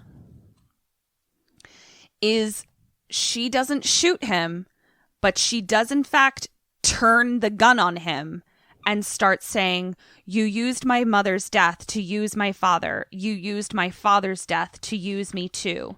And he's like, your dad deserved whatever happened to him. He needed me and so do you. And so she's like holding the gun and she's like shaking. And Giles comes in and says, remember that I love you. I'm sorry that I failed you. At this point, Roddy like starts coughing really badly and like kind of distracts everyone. And at that moment, the lights go out and everyone's like, what the fuck? Roddy takes this moment to grab the gun and he shoots Giles right in the chest. Shit. So now Shiloh is like, oh my God, no, please. And so she's like trying to untie her dad. But as this is happening, Roddy is coughing and he is like, this is his final end. And he's like, money grubbing beggars know better than I am. You don't come near me. You're embarrassing me to his sons. You're disgusting. You're not men. You're creatures. I'm embarrassed by you. Get away. I don't need you. Not either one of you. Go away. And then he looks to Paris and says, don't show your face to me. You're disgusting. You're not my daughter. You're nothing. When I'm gone, Gene Co. will crumble. I doubt the world will remember. And then he says, right before he dies, how lucky they were to have Roddy Largo.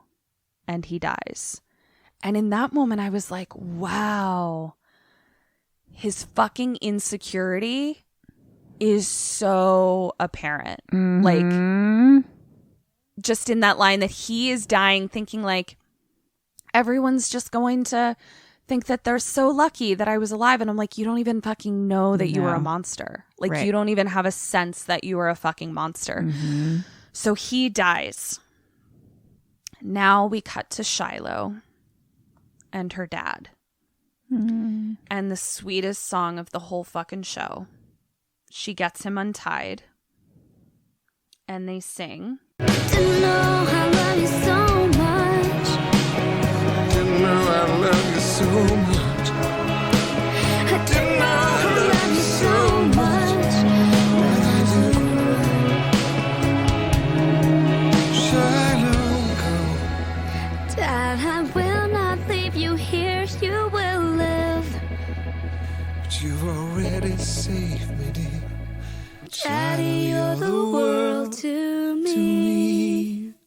That's my favorite song. It's so pretty. And Giles' voice is so fucking sexy in it. I don't even know what to do with myself.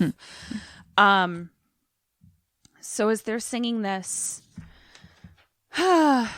he says, sometimes I'd stay up all night wishing to God that I was the one who died. And sometimes there's not enough time.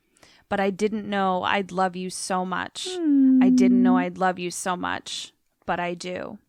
And Shiloh sings, Dad, I will not leave you here. You will live.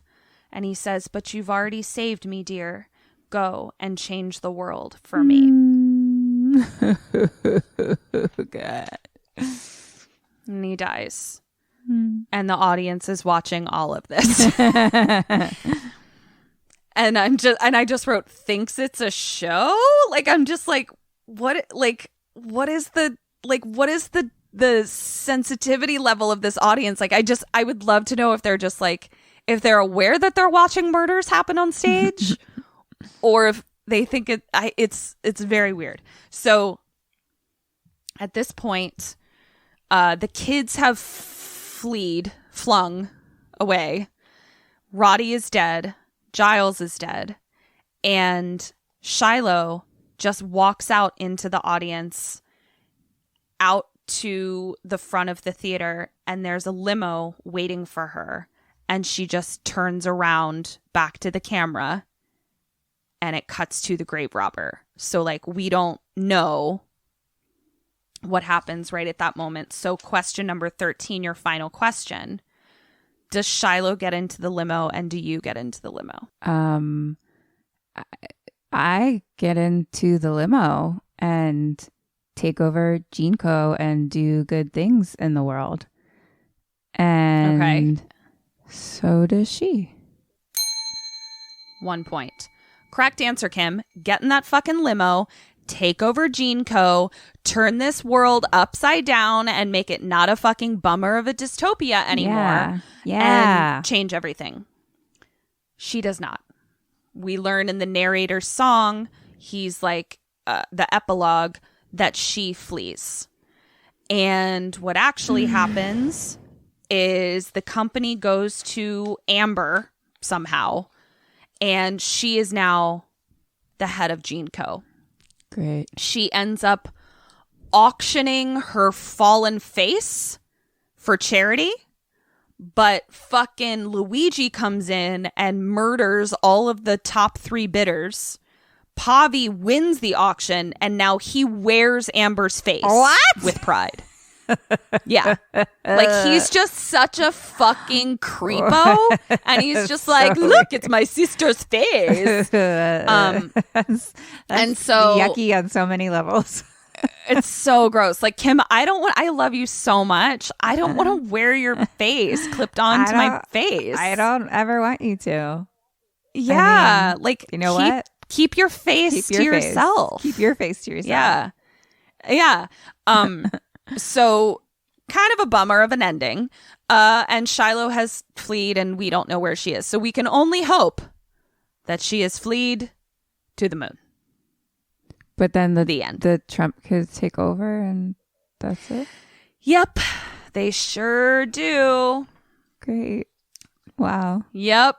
Thanks for it's that. A real... You're welcome. Thank you. You're so welcome. This is great. Great story.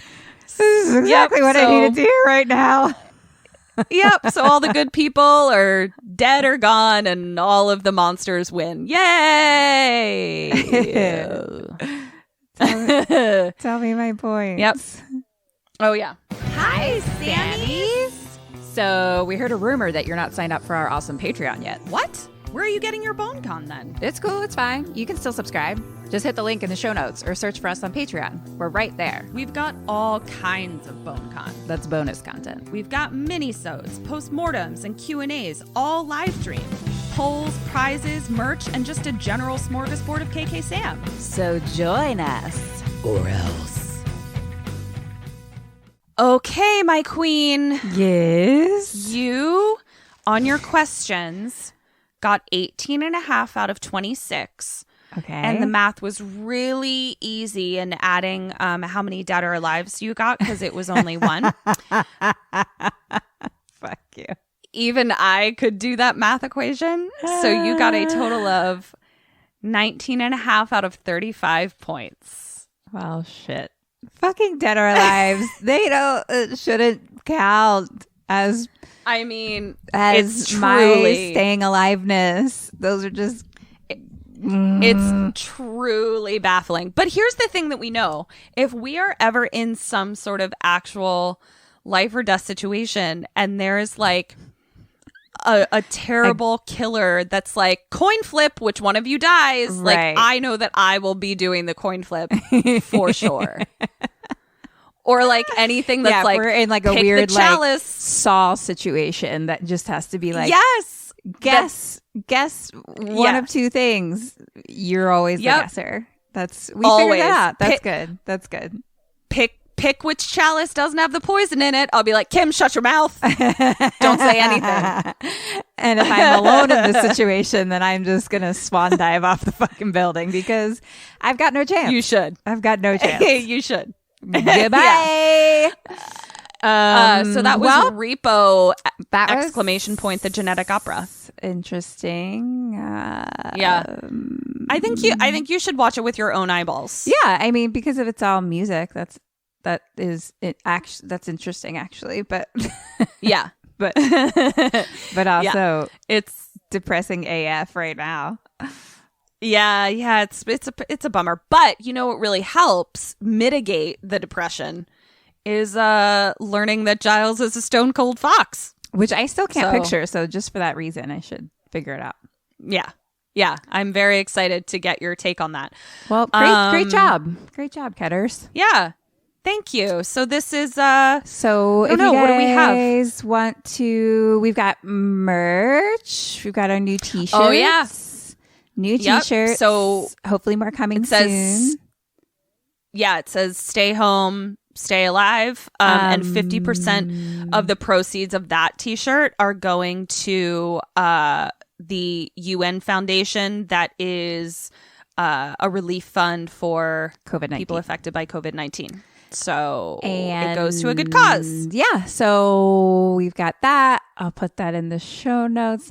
We've got social media at KKSAM Podcast. We've got a Patreon. We're going live on Patreon a lot. And then also, what else? Oh, if you could just, do the thing, subscribe, rate, and like a review. A review would be pretty great, actually. If you know what? And if you're here's just the sitting thing, at home, we know that you don't you don't have shit to do. Fucking rate us You a do review. not have shit to do. Give us those So 5 fucking help us out. stars. Give us those 5 stars. But actually, we love you guys. Please, please, please, please stay home. Please stay safe. Yeah, we love you so much. And this has been Kim and Kat Stay Alive. Maybe. So until next week, Stay alive. stay alive and home. Goodbye.